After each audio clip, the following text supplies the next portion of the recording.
नमस्कार, सिंबसी आवाज़ मोतीलाल ओसवाल स्टूडियो में आप सभी का स्वागत है। और श्रेया वीर, गुड आफ्टरनून।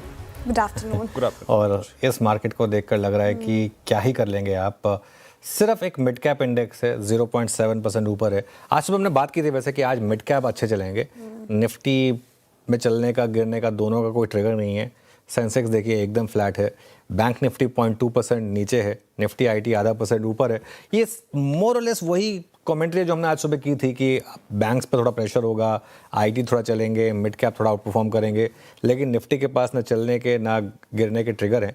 तो लेट्स वेट एंड वॉच। लेकिन स्टॉक स्पेसिफिक एक्शन आज ज़बरदस्त रहा है। काफ़ी स्टॉक्स हैं जहाँ पर आज प्राइस एक्शन काफ़ी शानदार रहा है, काफ़ी स्टॉक्स हैं जहाँ पर प्राइस एक्शन काफ़ी ख़राब रहा। एसबीआई, लुपिन, पीएफसी, ये कुछ स्टॉक्स हैं जहाँ पर आज बड़े एक्सीडेंट हुए हैं।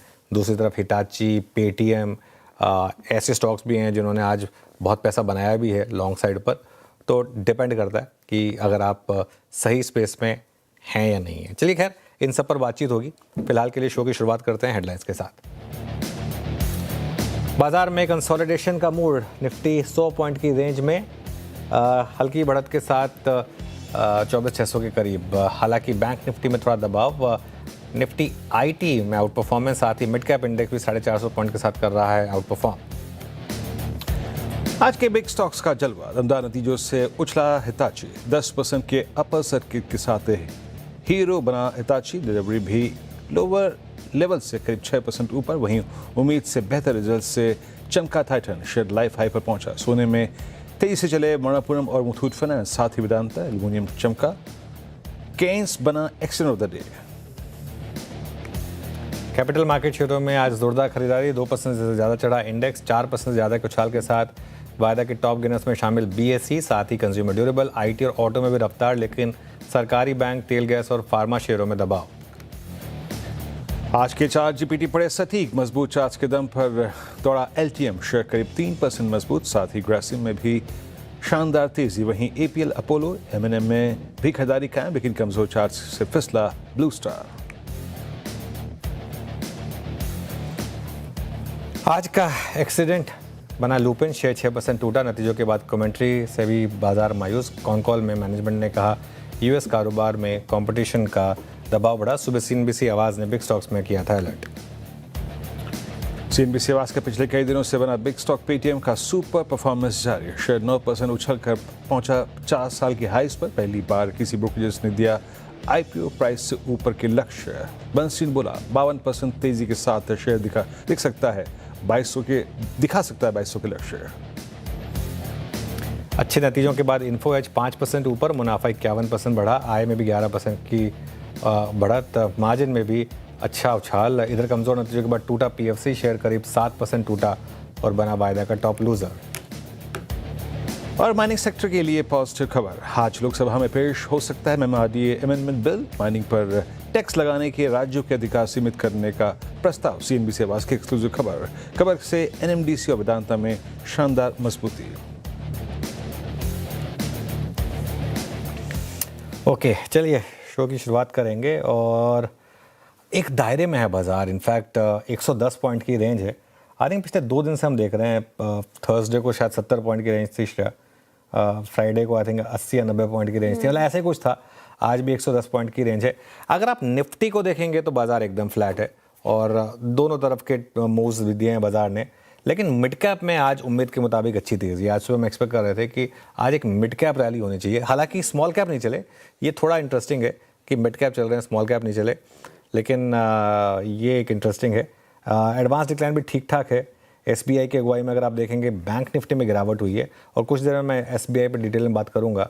आज ये थोड़ा एक्सपेक्टेड था, मैं एक्चुअली सुबह सरप्राइज था कि सुबह गैप अप हुआ, पर ठीक है कोई बात नहीं। उसके बाद अलाइंड हुआ वो और 2% नीचे खुला। लेकिन निफ्टी आईटी यहाँ जैसे कि उम्मीद थी, हमने थोड़ा सा एक आउट परफॉर्मेंस देखा। टाटा ग्रुप शेयरों में आज शानदार तेज़ी है। इनफैक्ट आज एक ग्रुप अगर स्टैंड आउट कर रहा है तो वो टाटा ग्रुप है। मैं इंडेक्स के स्टॉक्स देख रहा था, टाइटन टॉप गेनर, ट्रेंट भी बहुत क्लोज है उसके। टाटा कंज्यूमर एक और स्टॉक जहाँ पर अच्छी तेज़ी, टाटा स्टील एक और स्टॉक जहाँ पर अच्छी तेज़ी। चारों के चारों स्टॉक्स जो हैं यहाँ पर आज आपने शानदार मूव्स देखे। रिलायंस, आईटीसी और टीसीएस अलॉन्ग विद एसबीआई, ये 3 हैवी वेट्स हैं जिन्होंने आज निफ्टी पर थोड़ा सा दबाव बनाया। खास तौर से रिलायंस, आईटीसी भी डे लो पर आया और टीसीएस। कच्चा तेल अभी भी $84 के आसपास ही है, क्योंकि अमेरिका और ईरान के बीच में डील होने के अब तक कोई साइन नहीं है। तो ये वहीं घूम रहा है जहाँ पर सुबह से बना हुआ था बेसिकली। तो आखिरी घंटा काफ़ी इंपॉर्टेंट होगा, कैसा रहेगा मार्केट के लिए, क्योंकि कुछ खास हुआ नहीं इंडाइसिस में। जैसे कि अभी बताया गया कि एक रेंज में था निफ्टी। बैंक निफ्टी में तो प्रेशर है ही, पिछले कुछ सत्रों से हम डिस्कस कर रहे हैं। बैंक निफ्टी बैकफुट पर और पीएसयू बैंक्स मेन कल्प्रिट इसके पीछे के। और उसमें भी अगर आप देखें तो एसबीआई ने लीड किया है, जहां पर नतीजों के बाद गिरावट देखने को मिली। एसबीआई डेज लो के आसपास कामकाज कर रहा है, लेकिन फिर भी ब्रेथ ठीक रही है, क्योंकि मिड कैप्स में अच्छी तेजी है। और मार्केट में अभी फिलहाल सर कोई ट्रेंड नज़र नहीं आ रहा, लेकिन जैसा कि आपने कहा स्टॉक स्पेसिफिक मूव दे रहा है मार्केट। अभी नतीजों का आखिरी हफ्ता है, इसके बाद कौन सा ट्रिगर होगा जो मार्केट को यहाँ से पुश करेगा? और निफ्टी, बैंक निफ्टी कब रेंज से निकलेंगे? कौन से लेवल्स अब इम्पोर्टेंट नज़र आ रहे हैं? करना क्या चाहिए अभी? जी बिल्कुल, देखिए ये बाजार ना श्रेया इंडेक्स का नहीं है, ये स्टॉक्स का है। इंडेक्स में ना गिरने का ट्रिगर है इस समय, ना चलने का ट्रिगर है। और बाजार ने आज ऐसा नहीं है, बाजार ने आज बाय जोन को भी रिस्पेक्ट करा है, सेल जोन को भी रिस्पेक्ट करा है। दोनों जोन को रिस्पेक्ट करके दोनों तरफ छोटी ट्रेड्स दिए हैं। अगर आप वो छोटी मोटी ट्रेड्स ले सकते हैं, 60-70 पॉइंट की ट्रेड्स हैवी वॉल्यूम के साथ, वो ये सब बहुत हाई रिस्क ट्रेड होती हैं, लेकिन है ना, अगर आप वो कर सकते हैं तो अच्छी बात है। वरना ये बाजार ना परफेक्ट है स्टॉक ट्रेडर के लिए। अगर आपने सही मेहनत करके सही स्टॉक लिए हैं और बैठे रहे हैं उनमें। अब जैसे आपको एक एग्जांपल देता हूँ पेटीएम का, ठीक है। पेटीएम हमने 1100 पे पिक किया था, तभी बात हुई थी कि कुछ तो मार्केट सेंस कर रहा है ये स्टॉक। एक दिन आया था इसमें जिसमें उसमें प्रॉफिट बुकिंग आई थी, 1 या 2 दिन का मूव। अगर उसमें आप स्टॉप आउट हो गए, बैड लक। अदरवाइज इस स्टॉक ने उसके बाद मुड़ के नहीं देखा है और सीधा आप देखें किस तरीके के मूव्स आए हैं, ठीक है। अब जैसे हिटाची है, हिटाची जैसा स्टॉक 2 महीने की करेक्शन एक दिन लगा है, एक दिन। 2 महीने की पूरी करेक्शन जो हुई थी ना, वो एक दिन में पूरी सफा हो गई है ना। तो अगर आप इस तरीके से स्टॉक्स में हैं तो अच्छी बात है, ठीक है। जब तक निफ्टी 24,350 के ऊपर है, मेरा मानना यह है कि बड़ा ट्रेंड पॉजिटिव है। और जब बड़ा ट्रेंड पॉजिटिव हो तो in that case stock specific move आपको ज़्यादा अच्छे मिलते हैं। बड़ा ट्रेंड नेगेटिव होगा तो स्टॉक स्पेसिफिक मूव्स भी कम हो जाते हैं, लेकिन बड़ा ट्रेंड जब तक पॉजिटिव है, स्टॉक स्पेसिफिक मूव्स अच्छे हैं। नतीजों पर शानदार रिएक्शन है, जैसा मैंने कहा आज भी हिताची एनर्जी अगर आप देखें नतीजों के बाद हीरो ऑफ द डे बना। लेकिन एक और चीज़ बताऊँ आपको, अगर नंबर खराब है या कॉमेंट्री खराब है, अच्छे से अच्छे स्टॉक की पिटाई भी तहजीब से हुई है। मतलब ये वो नहीं है, एक होता था ना हमारी क्लास में जब अध्यापक आते थे तो कुछ बच्चे उनके फेवरेट होते थे, मतलब उनको पीटना ही है उनको। और कुछ बच्चे जो मतलब जो टॉपर टाइप के होते थे उनको 1-2 बार मतलब अगर वो नहीं भी नंबर आते थे तो उनको कुछ नहीं कहते थे, ठीक है। लेकिन एक हमारे हिंदी के सर थे, वो बहुत क्लियर थे, अगर टॉपर ने भी अगर बदतमीजी की तो उसकी भी धुनाई होती थी। तो ये मार्केट में आज देखेंगे तो कुछ ऐसे स्टॉक हैं, अगर आपकी कमेंट्री या वैल्यूएशन या कुछ भी कॉशन है, जैसे पीएफसी है एक एग्जांपल, सीधा 9% नीचे, कोई बीच का स्कोप ही नहीं है, सीधा 9-10% नीचे। लुपिन 6% नीचे था, आप थोड़ा सा रिकवर हुआ लुपिन, लेकिन इस पर मैं थोड़ी देर में और डिटेल में बात करेंगे। लेकिन ये देखिए ये भी करीब 5-6% नीचे था। एसबीआई का एग्जांपल ले लीजिए, एसबीआई में भी देखिए आप हाई से कितनी ज़बरदस्त पिटाई हुई है। अब आपका जो दूसरा सवाल था, यानी जो पहला सवाल था, अब देखिए ये अर्निंग्स का आखिरी हफ्ता है, इसके बाद क्या ट्रिगर होंगे ऑनेस्टली स्पीकिंग मुझे नहीं पता, क्योंकि अब तक तो हम स्टॉक स्पेसिफिक फिर भी बात करके टाइम निकाल ले रहे थे। अब उसके बाद ना इंडेक्स के लिए ट्रिगर होगा और अगर ना स्टॉक्स के लिए ट्रिगर होगा तो वो हमारे लिए भी थोड़ा मुश्किल हो जाएगा ना बात करना। लेकिन वो तब की तब है ना। देखिए हमारे यहाँ एक चीज़ मैं बताऊँ बहुत क्लियर है, तो 14 तारीख के बाद देखेंगे। अभी तो 14 तारीख में भी 4 दिन बाकी हैं, तो अभी तो हम उस पर फोकस करेंगे। तो अगले 5 दिन तो कम से कम हमारे पास ट्रिगर ठीक ठाक है, और अगले 5 दिन तो बहुत अच्छे मिड कैप के नंबर आएंगे, बहुत ट्रेडर फेवरेट कंपनियों के नंबर्स आएंगे। आई थिंक आज शायद वोडाफोन आइडिया के नंबर है जैसे फॉर एग्जांपल। तो इस तरीके से मूव्स आते रहेंगे आपके लिए। निफ्टी पर जहाँ तक अप्रोच है श्रेया, 24,500 से 550 का सपोर्ट है आपका। आई थिंक सुबह भी हमने यही लेवल मेंशन किए थे, और रेजिस्टेंस 24,650 से 24,700 की है। बैंक निफ्टी पर सपोर्ट आपका 57,400 57,600, वही 200 डे मूविंग एवरेज वाला, और रेजिस्टेंस रहेगी करीब 57,800 से 58,000 के करीब। वीरो स्टॉक स्पेसिफिक क्या मूव्स रहे मार्केट में आज? बिल्कुल अनुज, गुड आफ्टरनून अनुज। देखिए स्टॉक स्पेसिफिक में आज एनबीएफसीज ने अपने आप को फिर रीबिल्ड किया शुक्रवार के कोलैप्स के बाद, और मैं इनफैक्ट पिछले कुछ समय से रीड करता श्रीराम फाइनेंस 1139.50 डी हाई पर शुक्रवार का रिवर्सल, उसके बाद अब ये ऑलमोस्ट गुरुवार की कैंडल के ऊपर ट्रेड कर रहा है। हालांकि सारी एनबीएफसीज अच्छा कर रही हैं and B2 for the timing अगर आप चोला को देखें सब अच्छे कर रहे हैं, लेकिन श्रीराम इम्प्रेस कर रहा है। लोडिंग करीब करीब 3.25 लाख शेयरों की, बहुत शानदार मूव श्रीराम फाइनेंस। ऑलमोस्ट अगर ये इस प्राइस पे क्लोज होता है इस पे, तो ये इसका ऑल टाइम हाई क्लोज होगा। 1141 डे हाई पे आकर ट्रेड करता हुआ चोला। और उसके बाद लेके आइए आप एक बार कोफोज मिड कैप आईटी में। सिंस निफ्टी आईटी ने आज एक थर्ड और फोर्थ अटैम्प्ट लिया to cross 200 day exponential average, यहाँ पे मैं कोफोज को देखा था, आपकी स्क्रीन पे आएगा। शानदार सेटअप और सारे एवरेजेस के ऊपर आके ट्रेड करता हुआ 1809 पे, और एक छोटा सा फ्लैग विजिबल है स्क्रीन पर।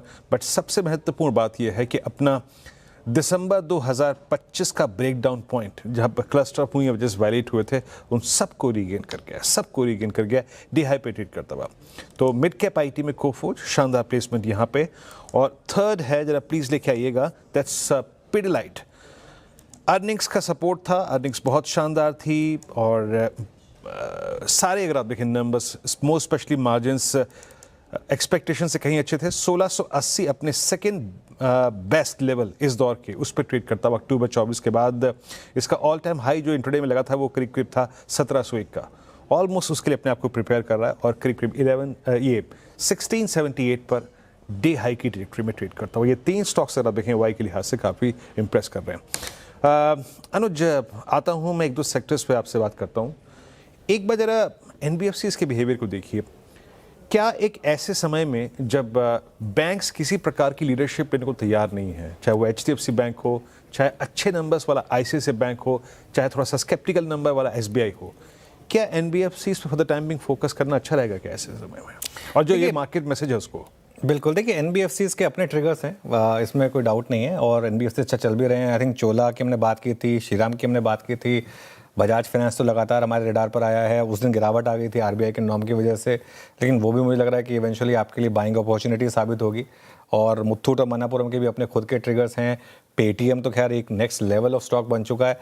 आई थिंक इसमें कोई डाउट नहीं है कि इस समय बैंकों से ज़्यादा आई थिंक एनबीएफसी में मोमेंटम है। और देखिए वीरू, सिंस आपका सवाल एनबीएफसी से, मैं इसमें बैंक्स भी जोड़ देता हूं, क्योंकि मैं थोड़ा सा बात करना भी चाह रहा था। आज सुबह हमने क्या व्यू लिया था एसबीआई के ऊपर, क्या व्यू लिया था हमने बैंक निफ्टी के ऊपर? यही व्यू था कि एसबीआई भले ही पिछले क्वार्टर जैसे डिजास्टर नंबर्स नहीं थे, लेकिन क्योंकि स्टॉक वहां से चल चुका है, नंबर में ऐसा कुछ नहीं है कि ये स्टॉक यहां से आगे आपको अपने प्रीवियस हाइस पे चला जाएगा। हाँ, ये जरूर है, जो प्रीवियस क्वार्टर था उसके डिजास्टर के बाद जो 900 रुपये चला गया था, वो लेवल नहीं आएंगे अब, अनलेस आपको ग्लोबली कुछ मतलब मार्केट पूरा कोलैप्स हो जाए, वो अलग बात है। लेकिन रिलेटिवली एनबीएफसीज बैंक से बेटर है, नंबर्स भी यही कह रहे हैं, और जो आगे की कमेंट्री है वो भी यही कह रही है।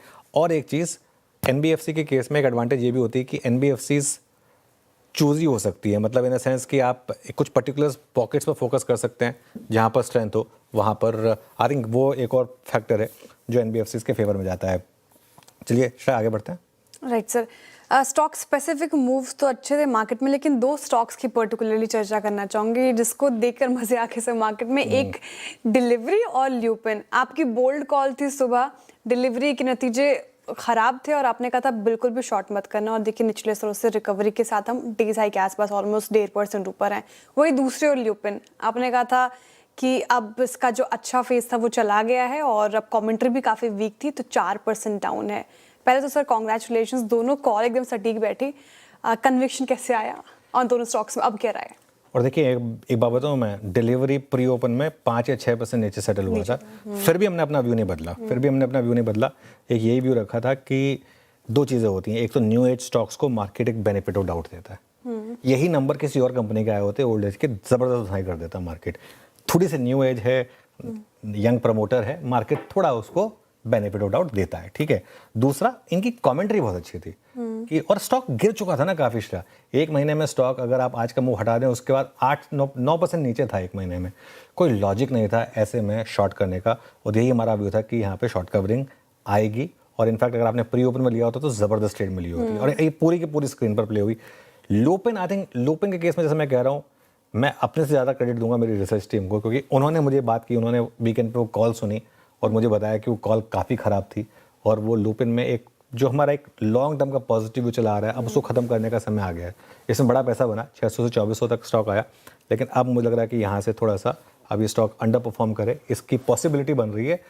अंडर परफॉर्म ना भी करे तो आउट परफॉर्म तो ना करे, जो करता है वो उसके साइंस हैं। देखिए अच्छी कंपनी है, आगे जाकर कभी अगर आपको 1700-1800 पे मिल जाए तो वापस री एंट्री का मौका होगा, वो अलग बात है अपनी जगह पर, लेकिन इस लेवल पर इस कंपटीशन में मतलब नहीं है। तो ये एक व्यू था हमारा। चलिए काम करते हैं, अब आपको बताते हैं आज के रफ्तार के घोड़े और फिसड्डी स्टॉक्स। रफ्तार के घोड़ों में तो ऑब्वियसली सबसे पहले हिताची। क्या ही बोलें स्टॉक के बारे में। नतीजों के बाद वायदा का टॉप गेनर बना, 11.25% ऊपर आज का हमारा पहला बिग स्टॉक, और आज का इक्का भी था। तो ये क्लियरली पेटीएम एमटीएम के बाद एमडीआर के बाद ब्रोकरेज अपग्रेड, पहला टारगेट आया अबव आईपीओ प्राइस का। सीएनबीसी आवाज़ पर 1100 से हमने सिर्फ एक वन वे पॉजिटिव व्यू लिया है, इस वजह से ज़बरदस्त मूव हुआ। बीएससी ये एक होप ट्रेड प्ले हो रही है मार्केट में, लेकिन लॉजिक के साथ कि फ्री फ्लोट मार्केट कैप में विप्रो हटेगा और बीएससी की एंट्री होगी निफ्टी में। फैसिनेटिंग होगा ये, लेकिन स्क्रीन तो बता रही है कि होने वाला है, और इस वजह से यहाँ पर नहीं हुआ तो दिक्कत होगी, लेकिन स्क्रीन तो बता रही है ना। और डिलीवरी जैसे हमने आज किया, हालांकि रफ्तार के घोड़े में आपको भले 1% ऊपर दिखेगा, लेकिन इसको लॉजिक समझिए कि 1.5% इंट्राडे लो से 6% के करीब भागा है और 5% नीचे खुला था, हरे में आया। और सिर्फ सीएनबीसी आवाज़ ने खराब नतीजों पर भी पॉजिटिव व्यू रखा, कोई घुमा फिरा कर नहीं। हमने एक पॉजिटिव व्यू आपको दिया कि आज डिलीवरी हमारी सबसे बड़ी बोल्ड कॉल थी इनफैक्ट। और मैं इनफैक्ट सच बताऊँ तो बाकी सब तो फिर भी ईजी कॉल थे, डिलीवरी फिर भी थोड़ी सी बोल्ड और टफ कॉल थी हमारी, ठीक है। फिसड्डी स्टॉक्स पर आते हैं। फिसड्डी स्टॉक्स में पीएफसी, यहाँ पर अगर आप देखें तो कमज़ोर नतीजे, टूटा स्टॉक, वायदा का टॉप लूज़र बना।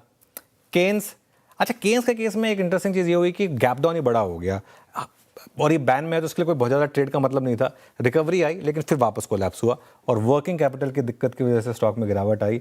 और लुपिन कॉन कॉल में फीकी कमेंट्री से स्टॉक गिरा। आज एक और हमारी बिग बोल्ड कॉल थी कि सुबह आज हमने इसको नेगेटिव लिस्ट में रखा था, यहाँ पर बड़े मूव आए। चलिए श्रेया आगे बढ़ते हैं, आज का ट्रेंडिंग स्टॉक्स का कार्यक्रम रख रहा हूँ। निफ्टी फ्लैट है, बैंक निफ्टी इन रेड कारोबार कर रहा है। तो शुरुआत करेंगे गिरने वाले स्टॉक्स के साथ। सबसे ज़्यादा प्रेशर कहाँ पड़ते हुए नजर आया आज के सेशन में? एसबीआई नतीजों के बाद टूटा, 2% यहाँ पर गिरावट देखने को मिल रही है, निफ्टी का लूजर बना हुआ है। आईटीसी अगेन 1% नीचे, विप्रो 1% नीचे, और हिंडाल्को भी नतीजों के बाद आपको फ्लैट नजर आएगा अभी फिलहाल।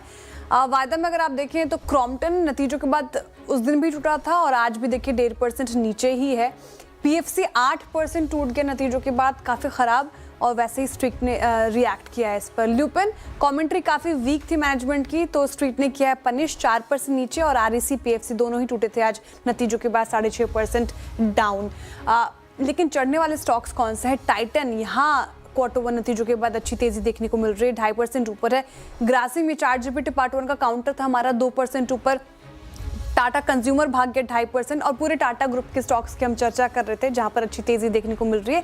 टाटा स्टील भी इस लिस्ट में शुमार है, 2% ऊपर। वायदा में अगर आप देखें हिताची एनर्जी आज का बिग स्टॉक्स, नतीजे शानदार, ब्रोकरेज का थम्स अप, 11% से ज्यादा की तेजी। एमसीएक्स चढ़ गया 5%, पेटीएम बुलिश ब्रोकरेज रिपोर्ट्स लगभग 9.5% भागा, और बीएससी अभी कारण हमने समझा 4% की तेजी यहाँ पे देखने को मिल रही है। तो कुछ ट्रेंडिंग स्टॉक्स का जिक्र कर लिया हमने, अब आगे बढ़ते हैं और बताऊंगी कि कार्यक्रम में होगा क्या। तो फंडामेंटल राय देने के लिए हमारे साथ हैं SMIFS के शरद अवस्थी जी। टेक्निकल कॉल्स लेंगे हम प्रकाश गाबा, मानस जायसवाल, राजेश सातपुते, राजेश पालविया, पंकज रांदड़ और सोमिल मेहता जी से। 2:20 पर नुपुर बताएंगे आपको कि पेटीएम में तेजी के ट्रिगर्स क्या हैं, और 2:25 पर नुपुर से ही जानेंगे कि ल्यूपिन में गिरावट क्यों है। फिर 2:30 समझेंगे हिताची एनर्जी पर क्या है ब्रोकरेजेस का व्यू। 2:35 पर मनीषा से जानेंगे सोने चांदी में तेजी के कारण क्या है। 2:40 पर नुपुर बताएंगे आपको कि आज के बड़े एक्सीडेंट कौन बने। 2:50 पर अर्निंग्स प्रीव्यू में नुपुर लेकर आएंगी सिमेंस और पीआई इंडस्ट्रीज के Q1 नतीजों का अनुमान, और दीपाली से जानेंगे मनोपुरम फाइनेंस और जाइडस लाइफ के नतीजे कैसे रह सकते हैं। 3 बजे अनुज जी से स्ट्रैटेजी समझेंगे। 3:05 पे डीलिंग रूम चेक होगा। 3:10 पे BTST STBT कॉल्स होगा। 3:15 पर बिग मार्केट वॉइस में मां से जुड़ेंगे मार्केट एक्सपर्ट आनंद टंडन जी, और आखिर में 3:25 पर समझेंगे कि सेस लागू होने के बाद बड़े ट्रेडर्स का डेरिवेटिव टर्नओवर कितना घटा और इसका क्या असर पड़ेगा। चलिए एक काम करते हैं, पैनल को जोड़ लेते हैं और ट्रेड्स की शुरुआत करते हैं। गुड आफ्टरनून आप सभी को। गाबा सर, इस समय की trade. Good afternoon to you. जो इस समय जो स्टॉक मुझे पसंद है वो है जिंदल स्टील। जिंदल स्टील का सेटअप मुझे सही है लगता है। 3 दिन की करेक्शन आई, वो खत्म हुआ और आज एक अच्छा अपमूव मिला है। इस अपमूव में स्ट्रेंथ है। ट्रेड कराए 1124 पर, स्टॉप आएंगे 1117, मतलब 3 और 4 7 रुपया। टारगेट होना चाहिए 1140 टू 1150, ये एक जोन है, वहां तक जाना चाहिए जिंदल स्टील। जिंदल स्टील 1124.60 पे आपका buy call. Somil, good afternoon, आपका trade. Good afternoon to everyone. मेरा ट्रेड होगा मजगांव डॉक पर। मजगांव डॉक में एक कंसोलिडेशन ऊपर की तरफ टूटा है। On the daily charts higher top higher bottom formations last week से बनना शुरू हुए हैं, ट्रेडिंग अबाउट द एवरेजेस। आज के ट्रेडिंग सेशन में एक सपोर्ट लिया है 200 डेली एक्सपोनेंशियल मूविंग एवरेज से, और वहीं से ये एक शार्प मूव ऊपर की तरफ देखा है। मुझे लगता है यहाँ पर एक मीडियम टर्म का व्यू लेकर ऊपर में एक अच्छे टारगेट्स मिल सकते हैं। In the very short term 2800 के मेरे टारगेट होंगे और नीचे में स्टॉप लॉस होगा 2480। मजगांव डॉकशिप, ये हो गई सोमिल जी के pick. Pankaj ji, good afternoon, आपकी ट्रेड बताएं। Good afternoon, Shreya Anush sir, and all the co-panelists. Shreya ji, DLF में एक ट्रायंगल पैटर्न का एक सिमेट्रिकल पैटर्न का एक ब्रेकआउट यहाँ पर नजर आ रहा है। 659.50 के आसपास इसमें खरीदारी की सलाह रहेगी। स्टॉप लॉस जो है 652 का मेंटेन करना है। ऊपरी लेवल पर ये काउंटर मुझे लगता है 672 तक आ सकता है। ओके, मीनवाइल भारत फौज की स्टेटमेंट्स जो आई हैं बाबा कल्याणी की, उसमें जो लाइन थोड़ी सी नेगेटिव लग रही है ग्लोबल बिजनेस को लेकर कि रीसेंट रिस्ट्रक्चरिंग एक्शन के बाद थोड़ा सा मीडियम टर्म फोकस जो है अचीविंग प्रॉफिटेबिलिटी वो चैलेंजिंग है। नॉर्मली भारत फौज की स्टेटमेंट्स जो होती है रिजल्ट के बाद पॉजिटिव होती हैं। इस बार तो रिजल्ट भी ख़राब आए हैं, एक्चुअली प्रॉफिट को मिस किया इन्होंने एस्टिमेट्स को। और अभी ये जो स्टेटमेंट है डोमेस्टिक बिजनेस के लिए अच्छा बोल रहे हैं, लेकिन भारत फौज ज़्यादा ग्लोबल बिजनेस के लिए इसको वैल्यूएशन का प्रीमियम मिलता है, तो उस पर थोड़ा सा नेगेटिव साउंड कर रहे हैं कि थोड़ा सा चैलेंजिंग रहेगा। इस वजह से ये स्टॉक जो है इसको थोड़ा सा इम्पैक्ट भी आ रहा है। एंड आई थिंक अब ये एक्सीडेंट बनता जा रहा है, करीब करीब 6% नीचे इस समय स्टॉक ट्रेड कर रहा है। मानस जी, आपकी trade. Good afternoon. Good afternoon Anuj ji. तो देखिए, बीएससी पे खरीदारी करने की राय रहेगी। अभी तक तो लोअर टॉप लोअर बॉटम बन रहे थे। आज रिकवरी में 10 डे मूविंग एवरेज को स्टॉक ने रीगेन किया है। आरएसआई पे आपको पॉजिटिव डाइवर्जन भी दिखेंगे। आई थिंक यहाँ पर एक लॉन्ग साइड पे ट्रेड ले सकते हैं। 3524 3524 का स्टॉप लॉस लगाएंगे। 3750 के टारगेट सेट करने हैं, ये कैश लेवल्स है। 3600 वाला 3600 का कॉल ऑप्शन ले सकते हैं, 122 पे ट्रेड हो रहा है। 84 का स्टॉप लॉस लगा लें, 200 के टारगेट सेट कर लें। ओके, बीएससी बाय कॉल आपका। राजेश सतपुते जी, आपका ट्रेड। वीरेंद्र जी, देखिए मेरी नजर है एपीएल अपोलो के चार्ट के ऊपर। यहाँ पे आज शॉर्ट कवरिंग हो रही है, थोड़ा कंसोलिडेशन था पिछले 2-3 दिनों में, और आज वो हाई इसने निकाला है, 2000 के ऊपर ट्रेड हो रहा है। सो 1985 के स्टॉप लॉस के साथ एपीएल अपोलो बाय करना है। 2000 के ऊपर टारगेट होगा 2050 का। एपीएल अपोलो ट्यूब्स, ये राजेश जी को पसंद आ रहा है, खरीदारी की राय। टेक्निकल कॉल्स पूरे हो गए हैं, सभी बाय साइड की ट्रेड आई है। रिकैप करूंगी थोड़ी देर में, उससे पहले चलते हैं शरद जी के पास। शरद जी, गुड आफ्टरनून, स्वागत है आपका कार्यक्रम में। आपका इन्वेस्टमेंट आइडिया इस मार्केट में? गुड आफ्टरनून जी। मुझे लगता है एलआईसी एक काफी बढ़िया बेट साबित होनी चाहिए। वैल्यूएशंस काफी अट्रैक्टिव हैं, जहां ज्यादातर private insurance companies higher premium पे ट्रेड कर रही हैं। यहाँ पे वैल्यूएशंस लगभग 0.5 टाइम्स ईवी टू सेल्स है, और एम्बेडेड वैल्यू में हमारे हिसाब से 12-13% जैसी इंप्रूवमेंट आने वाले समय में भी आनी चाहिए। तो 2-1 साल में हमें लगता है कि जो अभी एम्बेडेड वैल्यू है उसमें ये ग्रोथ लॉन्ग टर्म में तो रहनी चाहिए, 2-3 साल में भी रहनी चाहिए। तो अब लगभग 5 लाख करोड़ के आसपास की मार्केट कैप है, और एम्बेडेड वैल्यू लगभग 9-10 लाख करोड़, 9-9.5 लाख करोड़ है। तो हमें लगता है यहाँ से ये कैचअप प्ले करने का काफी बढ़िया स्कोप है, क्योंकि नॉन पार पे जो उनका फोकस है वो लगातार बढ़ता जा रहा है, वो बेटर यील्डिंग है। इस क्वार्टर के नंबर्स में भी थोड़ा पॉजिटिव डेवलपमेंट आया है, और ये ओएफएस के बाद कुछ इंडेक्स इंक्लूजन्स की भी पॉसिबिलिटी निकल के आ रही है, जिससे इनफ्लोज भी स्ट्रांग रहने चाहिए। तो हमें लगता है एलआईसी में शॉर्ट टू मीडियम टर्म और लॉन्ग टर्म में काफी बढ़िया मार्जिन ऑफ सेफ्टी है इन वैल्यूएशंस पे। तो हमें लगता है जो स्ट्रेंथ है एजेंट्स वगैरह की, वो भी जैसे जैसे ये प्ले आउट करते हैं अगले 6 महीने 8 महीनों में, उसका भी फायदा नंबर्स में दिखना चाहिए।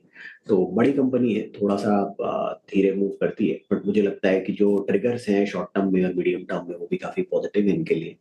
तो हमारे अनुमान के हिसाब से आसानी से 0.75 to 1 का एम्बेडेड वैल्यू पे ट्रेड करना चाहिए एलआईसी को आइडियली। तो लगभग 800 रुपए के शुरुआती लक्ष्य के हिसाब से एलआईसी खरीदने की सलाह। ओके, LIC ये पसंद आ रहा है लंबी अवधि की नजरिए से शरद जी को। कॉल्स पूरे हो गए, रिकैप कर देती हूँ और सभी बाय साइड की ट्रेड है। गाबस ने जिंदल स्टील चुना है। स्टील काउंटर्स में अगर आप देखें तो अच्छी रैली देखने को मिल रही है। 1140 1150 तक की टारगेट एक्सपेक्टेड है। 1117 का स्टॉप लॉस मेंटेन करने को कहा है उन्होंने। सोमिल जी कह रहे हैं मजगांव डॉक के साथ जाएंगे और स्ट्रेंथ यहाँ पे देखने को मिल रही है। सुबह भी पैनल ने पिक किया था, यहाँ पर अच्छी तेजी। 2800 के टारगेट उनकी तरफ से इन लेवल्स पर और 2480 के टारगेट स्टॉप लॉस आपको मेंटेन करना है। पंकज जी कह रहे हैं कि रियल्टी पैक में अच्छी स्ट्रेंथ है। DLF के साथ जाएंगे। DLF में खरीदारी की राय 672 के टारगेट के लिए 652 का स्टॉप लॉस जरूर मेंटेन कीजिएगा। मानस जी ने BSE चुना है जो कि 4% ऊपर है आज के सेशन में। यहाँ पर 3750 की टारगेट देख रहे हैं वो। 3524 का स्टॉप लॉस लगाने को कहा है। राजेश जी ने APL अपोलो ट्यूब चुना जहाँ पर अच्छी तेजी और इन लेवल्स पर खरीदारी की राय। 2050 की टारगेट हैं और 1985 का स्टॉप लॉस लगाना। अच्छा, मानस जी की BSE की 3600 वाली कॉल ऑप्शन में पार्टिसिपेट करने की राय थी, वहां पर 84 का स्टॉप लॉस आपको मेंटेन करना है और 200 के टारगेट एक्सपेक्ट कर सकते हैं। और आखिर में शरद जी ने LIC चुना है। लंबी अवधि के नजरिए से ये काउंटर पसंद आ रहा है और शुरुआती लक्ष्य आप 800 के देख सकते हैं। एक तरफ PSU बैंक्स जहां पर काफी प्रेशर देखने को मिल रहा है, वही चुनिंदा प्राइवेट बैंक्स ठीक ठाक परफॉर्म करते हुए आज के सत्र में नजर आए हैं। लेकिन ऐसा स्टॉक स्पेसिफिक मूव तो अच्छा था। मैं आपसे ये क्रॉम्पटन पूछना चाह रही थी जो नतीजों के बाद एक तरफा टूटा, अभी भी वायदा का टॉप लूजर बना हुआ है। PFC REC पर हमारी एनालिसिस सटीक बैठी थी। दोनों काउंटर्स, दोनों ट्विंस अगर आप देखें वायदा के टॉप लूजर बने हुए हैं। तो ये गिरावट आप आगे भी देख रहे हैं जिस तरीके से नतीजे हैं, या फिर एक मौका हो सकता है? नहीं देखिए श्रेय, मेरा मानना बहुत क्लियर है इस मार्केट में। जिनके नंबर खराब आ गए उनको तो आप छोड़ ही दें, उसको रिविजिट करने का कोई मतलब ही नहीं है। कहीं तो अच्छे नंबर पे भी नहीं चल रहे, तो जहाँ नंबर खराब है उनको तो छोड़ ही दीजिए, कोई मतलब ही नहीं है।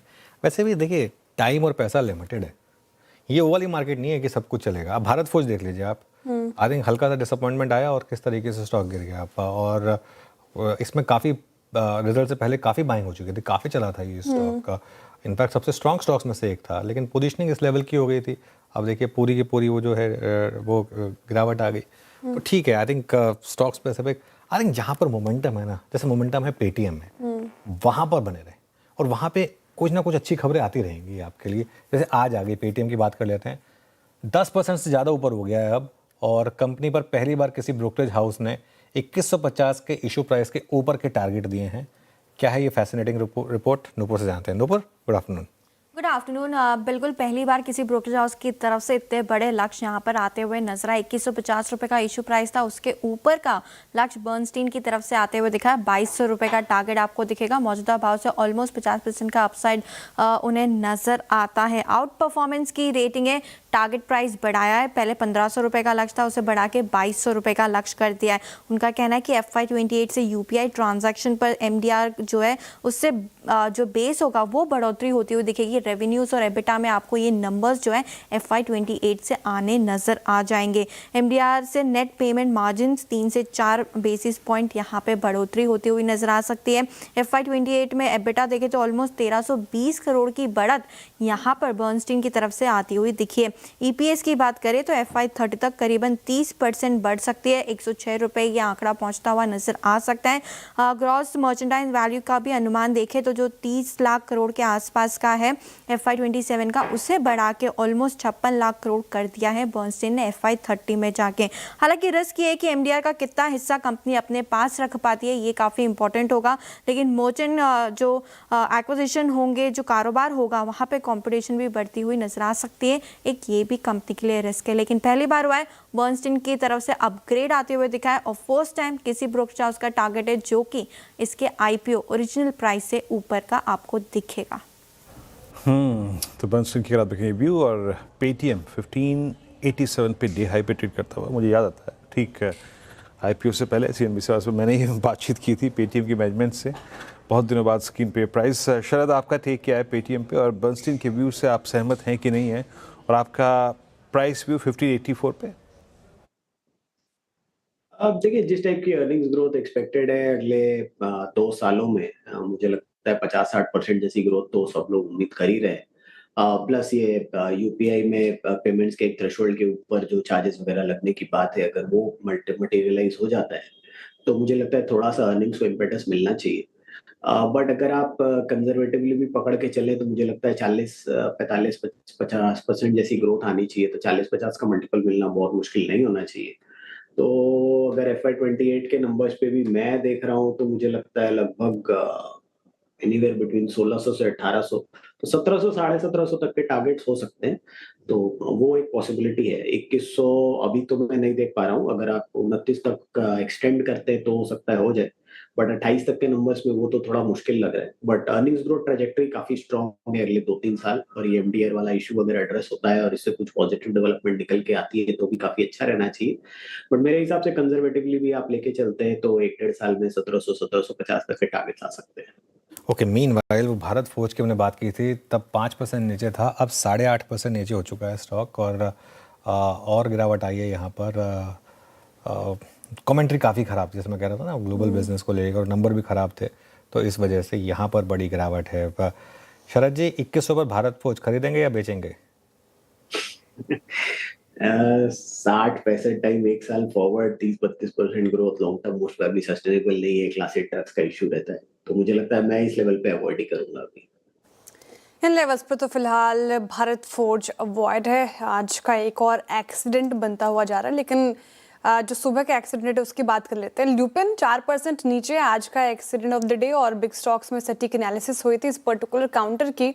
जैसा CNBC आवाज़ ने आपको आगाह किया था, वैसा ही ल्यूपिन में फिलहाल गिरावट देखने को मिल रही है, और सब कुछ मौजूदा भाव में शामिल था जो भी अच्छी चीज़ें थी। अब एक बार और डिटेल में समझ लेते हैं कि मार्जिन क्या आगे भी गिर सकते हैं, और कमेंट्री में क्या कुछ बड़ी बातें कही गई हैं। नुपुर हमारे साथ मौजूद है। नुपुर, गुड आफ्टरनून, बताएं।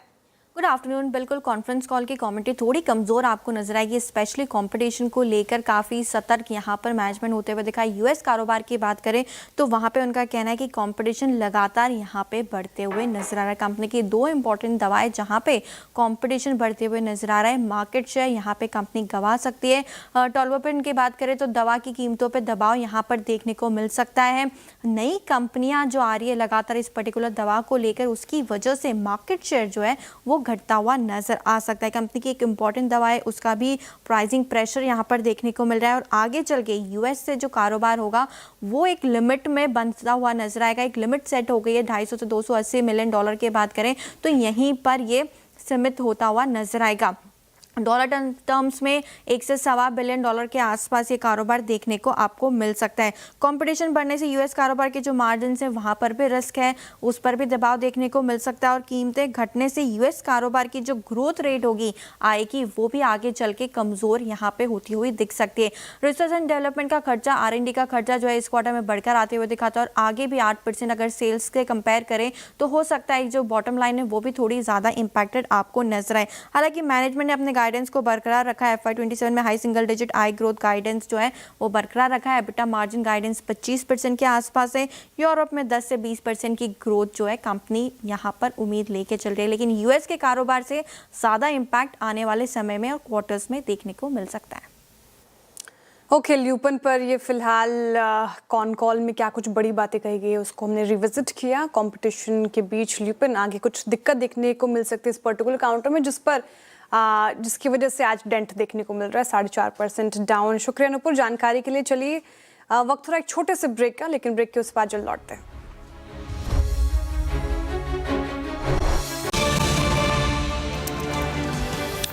Welcome back. मार्केट एकदम फ्लैट है, जिस लेवल पर हमने छोड़ा था वहीं पर है। चलिए काम करते हैं, राजेश पालविया जी को भी जोड़ लेते हैं, उसके बाद आगे बढ़ेंगे। राजेश जी, गुड आफ्टरनून, बताइए आपकी ट्रेड। या गुड आफ्टरनून अनुज जी, गुड आफ्टरनून एवरीवन। सो यहाँ पे स्टॉक जो पसंद आ रहा है वो मेटल स्पेस से, और उसमें हमें लगता है जिंदल स्टील एंड पावर को यहाँ पे बाय किया जा सकता है। स्टॉक में देखें तो एक जो ब्रीफ कंसोलिडेशन था, अब यहाँ पे स्टॉक ने अपने इंपॉर्टेंट मूविंग एवरेज के आसपास से सपोर्ट लेके यहाँ से पुल बैक बनाया 50 डे मूविंग एवरेज के आसपास से। हमें लगता है ये स्टॉक में पोटेंशियल है वापस 1145 से लेके 1150 की तरफ अब मूव को एक्सटेंड करने का, तो यहाँ पे बाय करने की सलाह है। अपसाइड के टारगेट 1145 1150 होंगे, on the down side stop loss होगा करीब 1110 के आसपास। 1110 के स्टॉप लॉस के साथ खरीदारी की राय जिंदल स्टील। राजेश पालवे जी की पिक हो गई, अच्छे मूव्स यहाँ पर। चलिए वक्त हो रहा है कैश कॉल्स का भी, तो कैश कॉल्स लेंगे हम राजेश सातपुते जी, गाबासर और सोमिल जी से। तो राजेश जी बताइए, कैश में कौन सा काउंटर?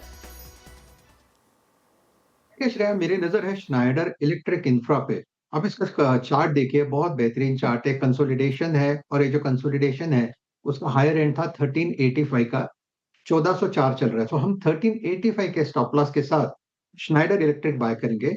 इसका जो टारगेट आएगा, या आप कह सकते हो जो जहां पे रेजिस्टेंस फेस करेगा, वो है 1440 से लेके 1460 स्नाइडर। स्नाइडर 1403 पे आपका बाय कॉल, डे हाई पे ट्रेड कर रहा है, मॉर्निंग हाई को रिविजिट करता हुआ। सौमिल, आपका कैश ट्रेड? मेरा कैश ट्रेड होगा जीएमडीसी पर। जीएमडीसी ने एक एंडिंग डायगोनल पैटर्न अभी अभी तोड़ा है ऊपर की तरफ। 20, 40, 200 डेली मूविंग एवरेज के ऊपर चल रहा है, हाई टॉप हाई बॉटम बनाया है, प्रीवियस स्विंग हाई आज के ट्रेडिंग सेशन में तोड़ा है। ग्रेट सेटअप, मुझे लगता है यहाँ से एक अच्छा मूव देखने मिल सकता है in the medium term as well. In the short term 575 का एक स्टॉप लॉस रखेंगे 200 डेली मूविंग एवरेज के आसपास, एंड द टारगेट ऊपर में होंगे 650 पर। ओके गाबा सर, आपने क्या पिक किया कैश मार्केट में? मेरे ध्यान में एक स्टॉक सिनोरिस ट्रेड कर रहा है 1400 के आसपास। स्टॉप लगेंगे 20 रुपए का, 1380। टारगेट होगा 1440 टू 1460।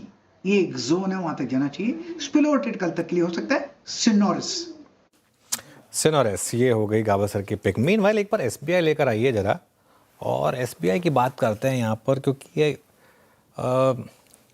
देखिए थोड़ा सा ऑनेस्टली स्पीकिंग, जैसा मैं कह रहा था कि आज सुबह सरप्राइजिंग था कि गैप अप हो गया। इतना बड़ा गैप अप होने का कोई लॉजिक नहीं था एक्चुअली। तो जो कमेंट्री थी, वैल्यूएशंस थी, उसको देखते हुए ये ठीक है इनफैक्ट, और शायद और भी स्टॉक करेक्ट हो जाए, इसकी भी पॉसिबिलिटी रहेगी। 1076 पर अब ये स्टॉक डे लो पर ट्रेड कर रहा है, 1075। लेकिन सवाल ये नहीं कि डे लो पर ट्रेड कर रहा है, एक बार वापस रखिएगा इंटरडे। ये आपको आधी कहानी बता रहा है। जो आज का इंटरडे है वो रखिएगा वापस एक बार। टेक्निकली ये स्टॉक 2% नहीं, ज़्यादा नीचे है, क्योंकि शुरुआत 1113 पर हुई। तो ओपनिंग टिक में तो 1113 पर शुरुआत हुई। तो अगर वहाँ से देखेंगे आप तो करीब 3.5% के करीब नीचे है एसबीआई का स्टॉक इस समय पर। शरद जी, एसबीआई पर अब क्या व्यू होगा? क्योंकि नंबर्स पिछले क्वार्टर जैसे डिजास्टर तो नहीं है, लेकिन वहाँ से स्टॉक चल भी चुका है, अब क्या व्यू होगा? देखिए अनुज जी, जनरली क्या है कि जी Q1 थोड़ा सा वैसे भी सबड्यूड रहता है। इस बार एडवांसेस के नंबर सबके बढ़िया हैं, बट हम जैसे देख रहे हैं वहां से हमें लगता है कि जैसे जैसे अर्बनाइजेशन वगैरह का पिकअप जैसा है, पर कैपिटा इनकम इंप्रूवमेंट वगैरह भी प्ले आउट करनी चाहिए। प्लस अर्बन कंजम्पशन में एक पिकअप है, और कैपेक्स साइकिल काफी स्ट्रांग है, तो उसका फायदा एसबीआई को आने वाले समय में भी मिलना चाहिए। तो बहुत ज्यादा क्रेडिट कॉस्ट या एनपीए साइड की रिस्क हम देख नहीं रहे। मैं ये नहीं कहूंगा कि बहुत माउथ वाटरिंग वैल्यूएशन है। 1.6 1.7 टाइम्स पे ऑलरेडी स्टॉक ट्रेड करा, 1.5 1.6 टाइम्स प्राइस टू बुक पे। अगले साल लगभग 100 रुपए जैसी बुक वैल्यू होनी चाहिए।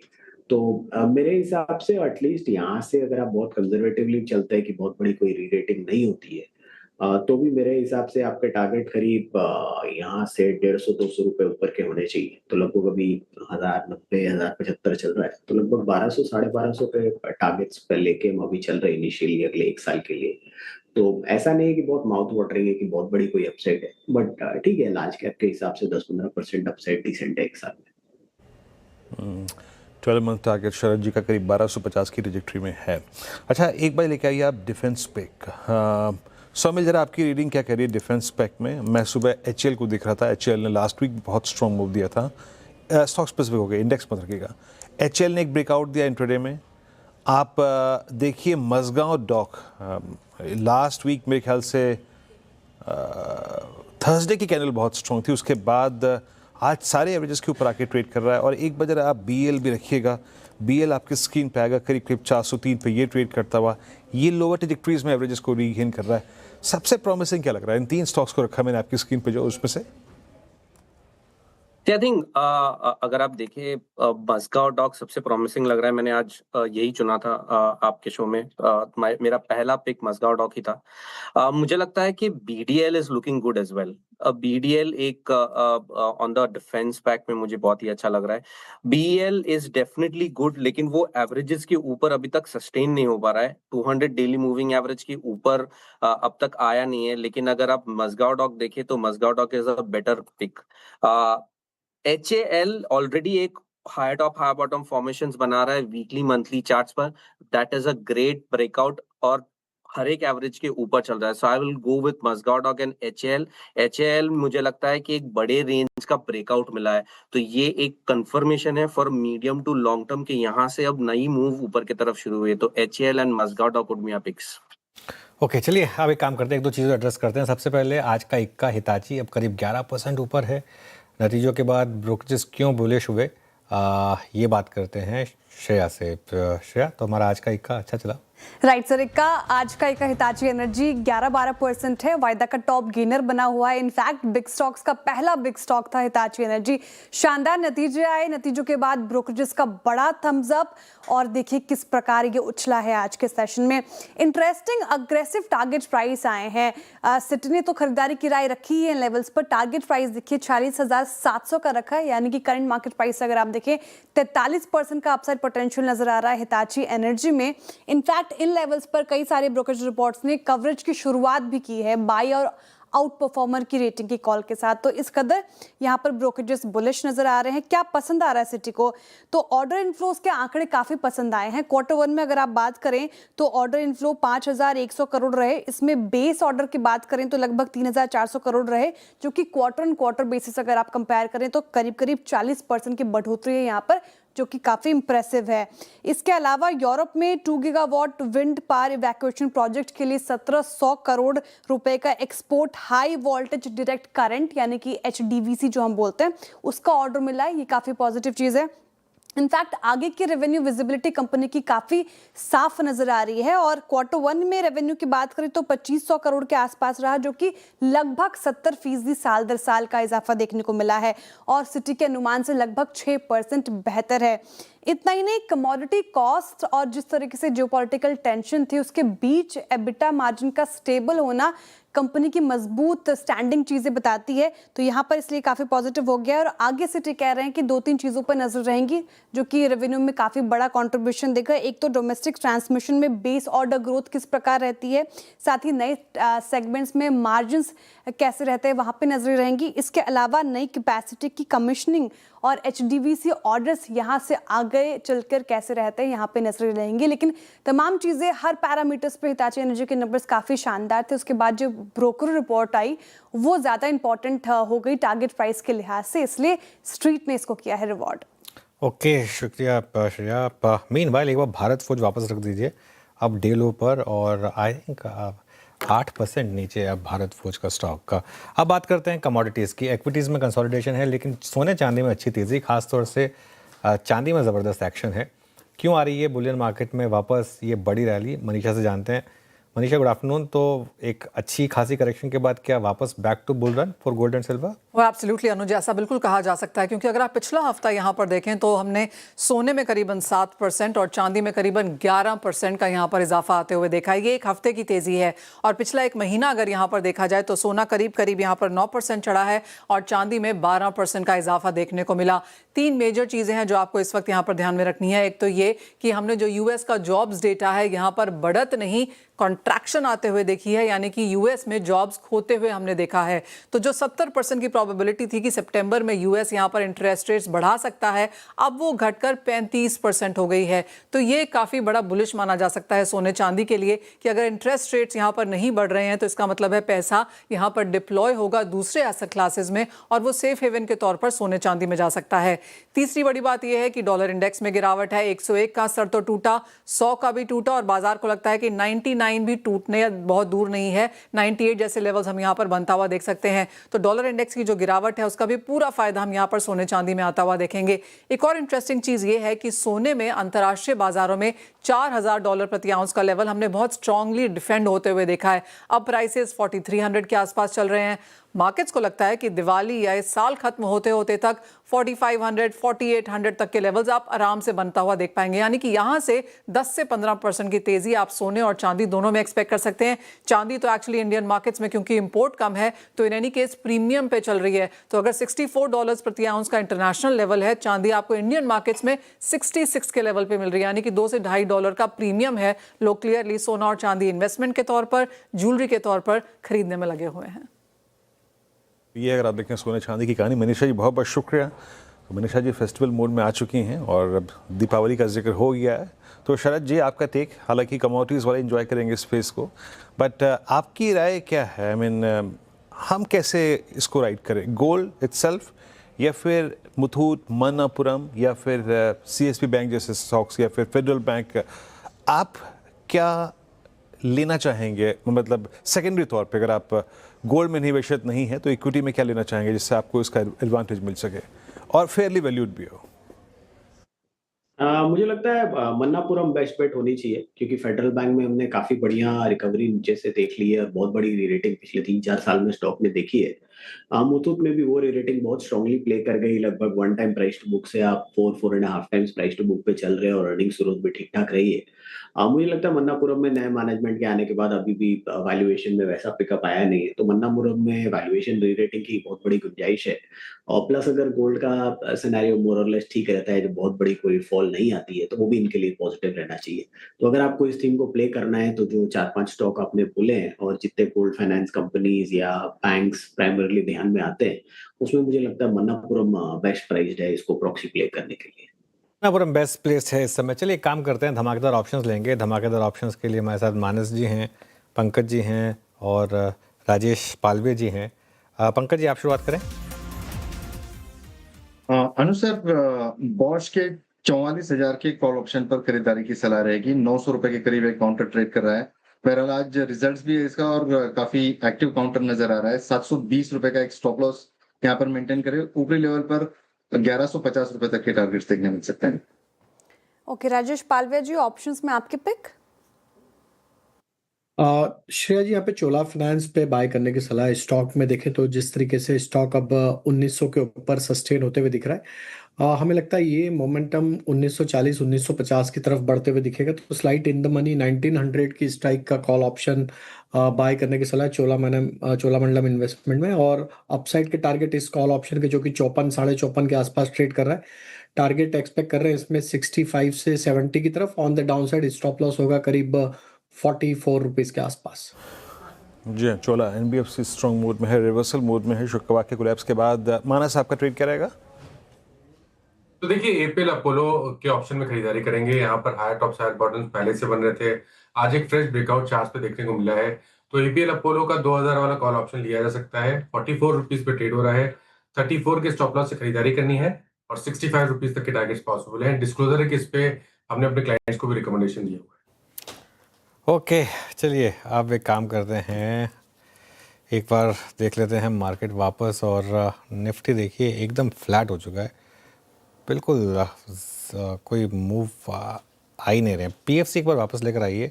पीएफसी अब करीब करीब 8% नीचे है और पीएफसी के साथ साथ आरईसी, ये भी ऑब्वियसली क्योंकि दोनों में मर्जर हो रहा है तो पीएफसी आरईसी दोनों नीचे हैं।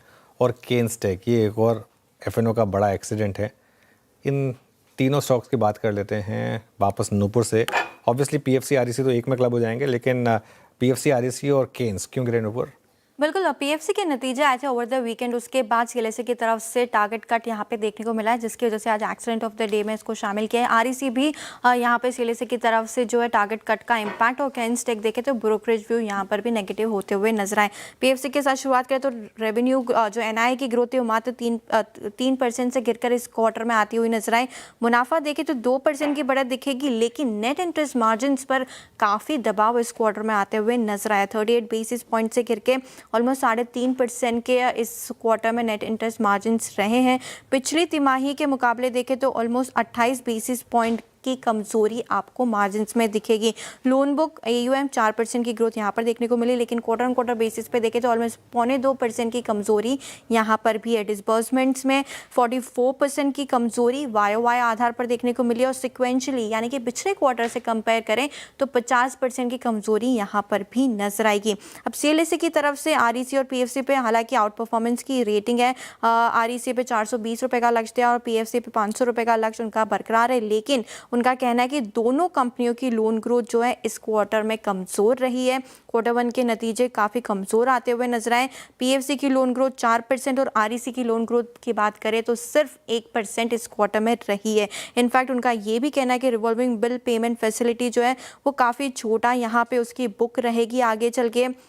आरईसी के लोन का सिर्फ 3% हिस्सा जो है इस पर्टिकुलर आरबीपीएफ से आते हुए नजर आएगा। लेंडिंग यील्ड में नरमी देखने को मिल रही है। कोर मार्जिन्स जो है कंपनी के वहाँ पे कमजोरी आती हुई नजर आ रही है। जिस हिसाब से रुपए में गिरावट की वजह से आरईसी का जो फॉरेक्स का घाटा है वो लगातार यहाँ पे बढ़ते हुए नजर आ रहा है। एसेट क्वालिटी में लगातार कमजोरी देखने को मिली है और अप्रैल 2027 तक मर्जर पूरे करने पर जो लक्ष्य उस पर भी अभी जो है सीएलएसए उसके बाद रिव्यू करते हुए नजर आएगा नंबर्स को लेकर। हालांकि दोनों कंपनी के FY27 के मुनाफे की बात करें तो यहाँ पे अनुमान जो है 2 से 3% तक सीएलएसए ने घटा दिया। तो नेगेटिव व्यू सीएलएसए की तरफ से आते हुए दिखा है। नंबर्स कमजोर थे पीएफसी के और आरईसी के भी नंबर्स सीएलएसए को पसंद नहीं आए। केंस्टेक की बात करें तो यहाँ पर भी ब्रोकरेज हाउस की तरफ से जो व्यू निकला वो काफ़ी नेगेटिव आते हुए दिखा। सबसे कम टारगेट जेपी मॉर्गन की तरफ से 3600 का आपको दिखेगा। हालांकि सीएलएसए की होल्ड की रेटिंग है, बाकी दो नोमुरा और जेपी मॉर्गन की न्यूट्रल की रेटिंग आपको नजर आएगी। नोमुरा का कहना है कि हाई डेप्रिसिएशन और जो टैक्स के चलते FY27 और 28 की जो ईपीएस है वहाँ पे कमजोरी आती हुई नजर आ सकती है। ईपीएस का अनुमान 6 से 9% तक यहाँ पर नोमुरा ने घटा दिया है। सीएलएसए की बात करें तो उनका कहना है कि वर्किंग कैपिटल जो है वहाँ पर जो है कमजोरी देखने को मिल रही है, जिसकी वजह से बैलेंस शीट पर एक इम्पैक्ट आते हुए नजर आ रहा है। रिटर्न और कैपिटल एम्प्लॉयड पर असर देखने को मिल रहा है। हाई इक्विटी और जो रिवर्सल्स यहाँ पर आते हुए दिखे हैं 250 करोड़ के, उसकी वजह से ऑपरेटिंग कैश फ्लोज पर इम्पैक्ट इस क्वार्टर में देखने को मिला है। इस तिमाही के दौरान जो स्मार्ट मीटर का कलेक्शन है वहाँ पर हालांकि थोड़ा इंप्रूवमेंट हुआ है, उसके बावजूद कैश फ्लोज जो है इम्पैक्टेड रहे हैं इस क्वार्टर में। जेपी मॉर्गन की बात करें तो यहाँ पर भी ईपीएस में 7 से 9% की कटौती की है। उनका कहना है कि नेट वर्किंग कैपिटल के जो दिन है वो 125 से बढ़ के 163 पहुंच गए और आगे चल के यही एक बड़ा इम्पैक्ट हो सकता है, जिसकी वजह से बैलेंस शीट पे थोड़ा इम्पैक्ट देखने को मिल सकता है और मार्जिन्स पर भी आगे चल के इम्पैक्ट नजर आ सकता है। शुक्रिया नुपुर जानकारी के लिए। केंस्टेक आज का एक्सीडेंट ऑफ द डे, साथ ही पीएफसी और आरईसी में भी बड़ी गिरावट देखने को मिल रही है। नतीजे काफ़ी ख़राब और वैसा ही डेंट पड़ता हुआ स्टॉक पर नजर आया है। केंस्टेक शरद जी, नतीजे खराब और वो स्ट्रीट पे देखने को मिला है एक्शन वैसा, और पिछले साल भी कुछ खास परफॉर्मेंस रही नहीं। इसकी 36% से ज़्यादा ही के करेक्शन दिखाए हैं पिछले एक साल में, और इस साल में अब तक भी लगभग 6% की यहाँ पर गिरावट केंस्टेक पर इन लेवल्स पर और आफ्टर Q1 रिजल्ट। क्या व्यू बन रहा है? मुझे लगता है देखिए टेम्पररली हो सकता है थोड़ा आपको नंबर्स निराश करे, बट मुझे लगता है बहुत समय बाद आपको केन्स एक रीजनेबल वैल्यूएशन पे अवेलेबल है और लॉन्ग टर्म में मुझे नहीं लगता कि ईएमएस स्पेस में ऐसा कोई चैलेंजेस आने वाले हैं। ग्रोथ ट्रैजेक्टरी वगैरह स्ट्रांग रहनी चाहिए across the board. Same view Kaynes पे भी है और काफी डिसेंट वैल्यूएशंस पे अभी अवेलेबल है। मुझे लगता है अगले 2-3 साल, इस साल हो सकता है आपको इतनी बड़ी ग्रोथ नहीं मिले, लेकिन फिर भी 12-15% जैसी ग्रोथ मिलनी चाहिए। लेकिन उसके बियॉन्ड मुझे लगता है कि वापस कंपनी 30 से 45% वाली जो ग्रोथ रेट है वहां पे शिफ्ट हो जाएगी। जैसे जैसे ग्लोबल सिनेरियो भी थोड़ा सा नॉर्मलाइज होता है, कुछ सेगमेंट्स इनके लिए परेशानी क्रिएट कर रहे हैं, वो भी नॉर्मलाइज हो जाने चाहिए। तो अगर वो 40-45% जैसी ग्रोथ ये क्लॉक इन करते हैं तो मुझे लगता है अगले साल भर में आप ये उम्मीद कर सकते हैं 100-110 रुपए जैसी अर्निंग्स, और साल 1.5 साल में 100-110 रुपए की अर्निंग्स पे अगर 40-45 का भी मल्टीपल मिलता है तो मुझे लगता है 4500 से 5000 तो डिसेंट बेट है। और लॉन्ग टर्म ग्रोथ ट्रैजेक्टरी मुझे लगता है काफी स्ट्रांग रहनी चाहिए। तो डिप्स को यूज करिए बाई करने के लिए और 18 से 24 महीने का व्यू रखिए। मुझे लगता है इनिशियली 4,500-5,000, लेकिन लॉन्ग टर्म मुझे लगता है टारगेट्स उसके भी ऊपर जा सकते हैं। तो इन लेवल्स पे पोजीशंस बनानी चाहिए रादर देन बेचने के या एग्जिट करने का सोचने के। चलिए काम करते हैं, 4 का चौका की बात कर लेते हैं। अब 4 ट्रेड्स जो आपके लिए आएंगे। सबसे पहले सस्ता ऑप्शन ट्रेड लेंगे मानस जी से, उसके बाद चलेंगे हम राजेश सातपुते जी के पास एफएनओ सुपरस्टार के लिए। पालवी जी का नंबर नेक्स्ट है चार्ट का चमत्कार में, और मिड कैप फंडा के लिए शरद अवस्थी जी हैं। तो मानस जी बताइए आपका सस्ता ऑप्शन। तो देखिए सस्ता ऑप्शन के लिए डीमार्ट पे मेरा ध्यान है, जहां पर स्टॉक ने आज हायर टॉप्स हायर बॉटम्स का कंफर्मेशन दिया, अपने 10-22 मूविंग एवरेज को रिगेन कर लिया है।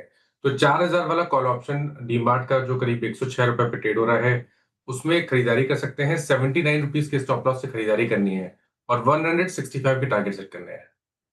डीमार्ट एवेन्यू सुपरमार्ट का आपको 4000 का कॉल ऑप्शन लेना है। सातपुते जी आपका एवेन्यू सुपरस्टार। श्रेया, मेरी नजर है JSW एनर्जी लिमिटेड के चार्ट के ऊपर। बहुत ही क्लीन चार्ट है, it's a pennant formation, flag formation का ब्रेकआउट आप कह सकते हैं। इसका जो मेन आप कह सकते हैं 10 DMA था, दैट वाज एट 565। ओवरऑल अगर आप देखें तो लॉन्ग एडिशन हो रहा है 585 590, ये इसका स्विंग का टारगेट होगा। इट इज एट 574, लॉन्ग करना है with stop loss of 568। JSW energy. JSW energy आपकी बाय कॉल। अब चलते हैं राजेश पालवे जी के पास आज का चार्ट के चमत्कार पिक करने के लिए। राजेश जी, आप क्या पिक करेंगे? वीरेन जी, यहाँ पे उनो मिंडा पे फोकस है। स्टॉक को देखें तो एक फॉलिंग चैनल का ब्रेकआउट यहाँ पे ऑलरेडी वीकली चार्ट पे आते हुए दिखा है। स्टॉक में जिस तरीके से डेली चार्ट पे स्ट्रेंथ यहाँ पे स्टॉक डिस्प्ले कर रहा है, एक कंसोलिडेशन रेंज का ब्रेकआउट जिस तरीके से कंफर्टेबली यहाँ पे हुआ है, हमें लगता है कि ये स्टॉक में पोटेंशियल है 1320 1330 की तरफ बढ़ने का। तो यहाँ पे बाय करने की सलाह with stop loss of 1255। Okay, चलिए अब चलते हैं शरद अवस्थी जी के पास मिड कैप फंडा के लिए। शरद जी बताइए क्या पिक कर रहे हैं आप? जी, हमारा मिड कैप फंडा होगा पीआई इंडस्ट्रीज। कंपनी एग्रीकेम से एग्रीकेम, फार्मा लाइफ, ये सब चीजों में ट्रांजिशन कर रही है, जिसका असर हमें आने वाले समय में दिखना चाहिए। सीडीएसएम, वो सीडीएमओ से में जो एंट्री वो कर रहे हैं सीडीएसएम में, उसको हमको बहुत बड़ा फायदा होना चाहिए, क्योंकि जो टोटल टैम है वो काफी बड़े तौर पे एक्सपैंड हो जाएगी। इसके अलावा अगर आप देखें तो इनका आर&डी फोकस, इनके ग्रुप जो भी पीयर्स हैं उनमें सबसे स्ट्रॉन्ग है। मार्जिन हाई है, एक्सेलेंट बैलेंस शीट कंडीशन है, तो हमें लगता है ये सब का फायदा इनको मिलना चाहिए। प्लस जो आर&डी के इफेक्ट्स आने वाले समय में इनको मिलते हैं, उससे इनके रेवेन्यू ग्रोथ और टॉप लाइन ग्रोथ में और अपस्केल होना पॉसिबल है। वैल्यूएशंस कंपैरेटिवली प्रीमियम ही रहने चाहिए विजावी रेस्ट ऑफ इट, क्योंकि आर&डी एबिलिटी स्ट्रॉन्ग है, तो पाइपलाइन उसकी वजह से स्ट्रॉन्ग हो जाती है। प्लस फार्मा सीआरडीएमओ से जो इनका एडिशनल फायदा होगा वो है बायोलॉजिकल प्रोडक्ट्स हैं, इलेक्ट्रॉनिक केमिकल्स हैं, नए प्रोप्राइटरी प्रोडक्ट्स हैं, ये सब का फायदा इनको आने वाले समय में होना चाहिए। तो हम ये उम्मीद कर रहे हैं कि इस साल और अगले साल लगभग अगले 12-18 महीनों में लगभग कंपनी 14-15% जैसी टॉप लाइन ग्रोथ रजिस्टर करेगी, और अर्निंग्स में लगभग 15 से 20% जैसी ग्रोथ आनी चाहिए। तो लगभग 110-15 रुपए के आसपास की अर्निंग आनी चाहिए। 30-35 का मल्टीपल मिलना बहुत मुश्किल नहीं होना चाहिए। तो 3500 रुपए के शुरुआती लक्ष्य के हिसाब से पीआई इंडस्ट्रीज 3500 के शुरुआती लक्ष्य के लिए पीआई इंडस्ट्रीज को आप देख सकते हैं। चार का चौकम में हमने 4 स्टॉक्स डिस्कस किए हैं, तो रिकैप कर देती हूँ। टारगेट एंड स्टॉप लॉस आप देख लीजिए एक बार। सस्ता ऑप्शन मानस जी ने सुझाया एवेन्यू सुपर मार्ट्स। डीमार्ट में आपको 4000 की कॉल लेनी है, 165 के टारगेट एक्सपेक्टेड है, 79 का आपको स्टॉप लॉस लगाना है। फिर एफएनओ सुपरस्टार के लिए राजेश सातपुत जी ने जेएसडब्ल्यू एनर्जी चुना है। क्लीन चार्ट फ्यूचर्स में खरीदारी की राय, 580-590 की टारगेट एक्सपेक्टेड है, 568 का स्टॉप लॉस मेंटेन कीजिए। चार्ट का चमत्कार पालवे जी ने सुझाया उनो मिंडा, जहां पर 1320-1330 तक के टारगेट वो देख रहे हैं, 1255 का स्टॉप लॉस लगाने की बात कही उन्होंने। और आखिर में पीआई इंडस्ट्रीज शरद जी को पसंद आ रहा है, 3500 की टारगेट एक्सपेक्टेड है। लंबी अवधि के नजरिए से मिड कैप फंडा में पर्टिकुलर काउंटर आप रख सकते हैं रेडार पर। निफ्टी जस्ट का तस आपको नजर आएगा, बैंक निफ्टी में भी गिरावट देखने को मिल रही है। लेकिन अब बात करेंगे नतीजों की। तो कल वायदा में सीमेंस और पीआई इंडस्ट्रीज, मणप्पुरम फाइनेंस और जाइडस लाइफ समेत 6 कंपनियों के नतीजे आएंगे। और नतीजों का अनुमान बताने के लिए हमारे साथ जुड़ रही हैं नुपुर और दीपाली। दीपाली, पहले आपके पास मणप्पुरम फाइनेंस और जाइडस लाइफ के नतीजे कैसे रह सकते हैं? Thank you Shreya. Zydus life के साथ शुरुआत करते हैं और सीक्वेंशियल बेसिस पे नंबर्स फ्लैट रहेंगे, और अगर वाई बेसिस पे देखेंगे तो नंबर्स मिक्स्ड रह सकते हैं। ऑल्दो पिछले क्वार्टर में यानी Q4 में नंबर्स फ्लैट थे, लेकिन मैनेजमेंट कमेंट्री बहुत स्ट्रांग रही थी, तो इसीलिए इस बार भी मैनेजमेंट की तरफ से कमेंट्स क्या आते हैं वो बहुत इंपॉर्टेंट रहेंगे। ओवरऑल एक्सपेक्टेशंस की बात करें तो सेल्स में लगभग 17% के आसपास की ग्रोथ रह सकती है। वहीं अगर पैट की बात करें तो ये लगभग 20-22% घटकर आ सकता है। एक्सेप्शनल गेन हुआ था पिछले साल की इसी तिमाही में, तो उसकी वजह से बेस स्लाइटली हायर साइड पर है। एबिटा फ्लैट रहेगा, थोड़ा सा नेगेटिव साइड पर, और एबिटा मार्जिन्स 25.6% पर आ सकते हैं इस क्वार्टर में। दरअसल जो इनका डोमेस्टिक फॉर्मुलेशन कारोबार है वो बेहतर परफॉर्म करते हुए दिखाई देगा। यूरोप और इमर्जिंग मार्केट्स में ग्रोथ डिसेंट रहेगी, जो ओवरऑल रेवेन्यू ग्रोथ को सपोर्ट कर रही है डबल डिजिट में। डोमेस्टिक फॉर्मुलेशन बिजनेस एक्सपेक्टेड है सालाना आधार पर 14% ग्रो हो सकता है। क्रोनिक थेरेपीज डिफरेंशिएटेड लॉन्चेस से भी डोमेस्टिक फॉर्मुलेशन कारोबार को सपोर्ट मिलते हुए दिखाई देगी। अच्छा, इनका जो ओवरऑल पोर्टफोलियो मिक्स रहा है वो फेवरेबल रहा है, इसीलिए मार्जिन्स मेंटेन हो रहे हैं। अदरवाइज इनके कॉस्ट प्रेशर बढ़ा है, लेकिन कहीं ना कहीं मार्जिन्स को मेंटेन करने में सीक्वेंशियल बेसिस पे कंपनी सक्षम रहेगी। अब इंपॉर्टेंट रहेगा एजर्शियो एक्विजिशन को लेकर कमेंट क्या आते हैं, क्योंकि इसी क्वार्टर में कंपनी ने यूएस बेस्ड इस कंपनी का जो एक्विजिशन है वो कंप्लीट किया है। दूसरी तरफ फ्रांस की जो कंपनी का एक्विजिशन किया था कंपनी ने एम्पलीट्यूड सर्जिकल का, उससे क्या सिनर्जीज कंपनी देख रही है, क्योंकि जब ये एक्विजिशन किया था तो ब्रोकरेज हाउसेस ने काफी कंसर्न जाहिर किए थे प्रीमियम वैल्यूएशन को लेकर, और कोई बहुत मीनिंगफुल सिनर्जीज ब्रोकरेजेस नहीं देख रहे थे। तो ये कुछ कमेंट्स इंपॉर्टेंट रहेंगे। और यूएस बिजनेस आउट आउटलुक पर तो कमेंट्स इंपॉर्टेंट होंगे ही। बात करें मनापुरम फाइनेंस की, तो मनापुरम फाइनेंस के नंबर्स डिसेंट रह सकते हैं। नेट इंटरेस्ट इनकम 1407 करोड़ से बढ़कर 1660 करोड़ आ सकती है। वहीं जो मुनाफा है वो 138 करोड़ से बढ़कर 465 करोड़ आ रहा है। जो इनका माइक्रो फाइनेंस बिजनेस है उसने काफ़ी खराब परफॉर्म किया था। 76% की प्रॉफिटेबिलिटी पिछले साल के इसी क्वार्टर में कम हुई थी और सीधे 555 करोड़ से घटकर 138 करोड़ का मुनाफा है। तो इसीलिए बेस इनका काफ़ी लोअर है, जिसकी वजह से एक जंप हम 200% के आसपास का इनकी प्रॉफिटेबिलिटी में देख रहे हैं। प्रोविजंस कम हो सकते हैं, 559 करोड़ से घटकर 306 करोड़ के आसपास आ सकते हैं। जो इनका गोल्ड लोन सेगमेंट है वो स्ट्रॉन्ग परफॉर्म करते हुए दिखाई देगा। सीक्वेंशियल बेसिस पे गोल्ड लोन ग्रोथ सेगमेंट में 13.5% की ग्रोथ रहेगी, सालाना आधार पर 100% के आसपास की ग्रोथ रहेगी। एमएफआई एयूएम ग्रोथ 3% के आसपास रह सकती है सीक्वेंशियल बेसिस पे। क्रेडिट कॉस्ट हालांकि सीक्वेंशियल बेसिस पे 1.8% से बढ़कर 3.3% पर आने की एक्सपेक्टेशंस हैं। मार्जिन्स फ्लैट रहेंगे सीक्वेंशियल बेसिस पे। गोल्ड लोन ग्रोथ को लेकर कॉमेंट इंपॉर्टेंट रहेंगे। एमएफएसआई सेगमेंट में एसेट क्वालिटी कैसे आती है उसको मार्केट वॉच करेगा, और साथ ही पर्सनल लोन सेगमेंट में भी नंबर्स इंपॉर्टेंट रहेंगे। बट ओवरऑल डिसेंट अर्निंग्स रहेंगे। Q4 में जो स्ट्रॉन्ग ग्रोथ देखी थी वो सस्टेन होते हुए दिखाई देगी Q1 में भी। ओके, दो नंबर्स का सेंस लिया दीपाली से। यहाँ पे मणप्पुरम फाइनेंस और जायरस लाइफ। अब नूपुर के पास चलते हैं, दो नंबर्स और समझते हैं। सीमेंस और पीआई इंडस्ट्रीज, नूपुर क्या एक्सपेक्टेशन है? पीआई के साथ शुरुआत करते हैं। नंबर्स यहाँ पर भी कमज़ोर रहते हुए नजर आ सकते हैं। बेस क्वार्टर काफ़ी चैलेंजिंग था, उसके बावजूद इस क्वार्टर में भी कमजोरी जो है वो बरकरार रहेगी। रेवेन्यूज़ में 7% की कमजोरी इस क्वार्टर में देखने को मिल सकती है। मुनाफा देखिए 23% की कमजोरी का अनुमान यहाँ पर लेके चल रहे हैं। 308 करोड़ के आसपास मुनाफा आपको नजर आ सकता है। कामकाजी लेवल पर मुनाफा देखें तो 16% की कमजोरी यहाँ पर भी आती हुई नजर आ सकती है। मार्जिन्स 300 बेसिस पॉइंट से गिर के 24% के आसपास आपको देखने को मिल सकते हैं। डोमेस्टिक कारोबार जो है कंपनी का, वहाँ पे एकदम जो है फ्लैट ग्रोथ इस क्वार्टर में एक्सपेक्टेड है, क्योंकि जो साउथ वेस्ट का मॉनसून है वो काफ़ी लेट आया, उसका एक इम्पैक्ट इस क्वार्टर में नजर आएगा।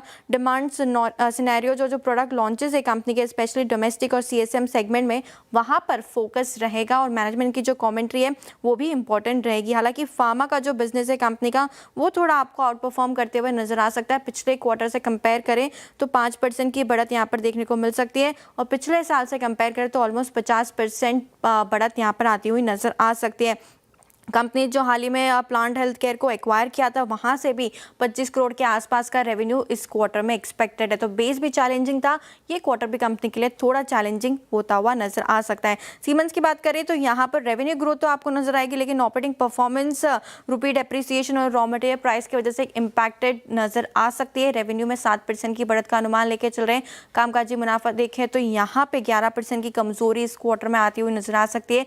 मार्जिन में भी 200 बेसिस पॉइंट का इम्पैक्ट देखने को मिल सकता है। 10% के आसपास के मार्जिन का अनुमान है, और मुनाफा देखें तो 8% की कमजोरी यहाँ पर भी रह सकती है। एलवीएम मोटर्स जो कंपनी ने बेचा है वहाँ उसका एक एडजस्टमेंट आपको बेस में नजर आएगा।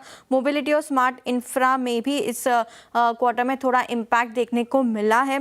एबिटा मार्जिन इंपैक्टेड रहेंगे। रॉ मटेरियल इन्फ्लेशन का इम्पैक्ट देखने को मिल सकता है। रुपी डेप्रिसिएशन का इम्पैक्ट इस क्वार्टर में देखने को मिलेगा। स्मार्ट इंफ्रा और डिजिटल बिजनेस जो है वहाँ पर वीकनेस पिछले क्वार्टर में भी थी, इस क्वार्टर में भी बरकरार रह सकती है। ऑर्डर इनफ्लो पे नजर रहने वाली है। डिमांड जो डेटा सेंटर से है उस पर भी नजर रहेगी, और मार्जिन्स यहाँ से कितने इंप्रूव होते हैं उस पर भी नजर बनी हुई रहेगी। स्पेशली डिमांड आउटलुक, मैनेजमेंट की कमेंट्री काफ़ी इंपॉर्टेंट रहेगी। गवर्नमेंट के जो प्राइवेट और जो पब्लिक सेक्टर के जो इनफ्लोज है उस पर नजर रहेगी, और साथ ही साथ जो आउटलुक है एक्सपोर्ट्स को लेकर वहाँ पर भी नजर रहने वाले। हालांकि मार्जिन्स इस क्वार्टर में काफ़ी इंपैक्टेड रहेंगे सीमेंस के।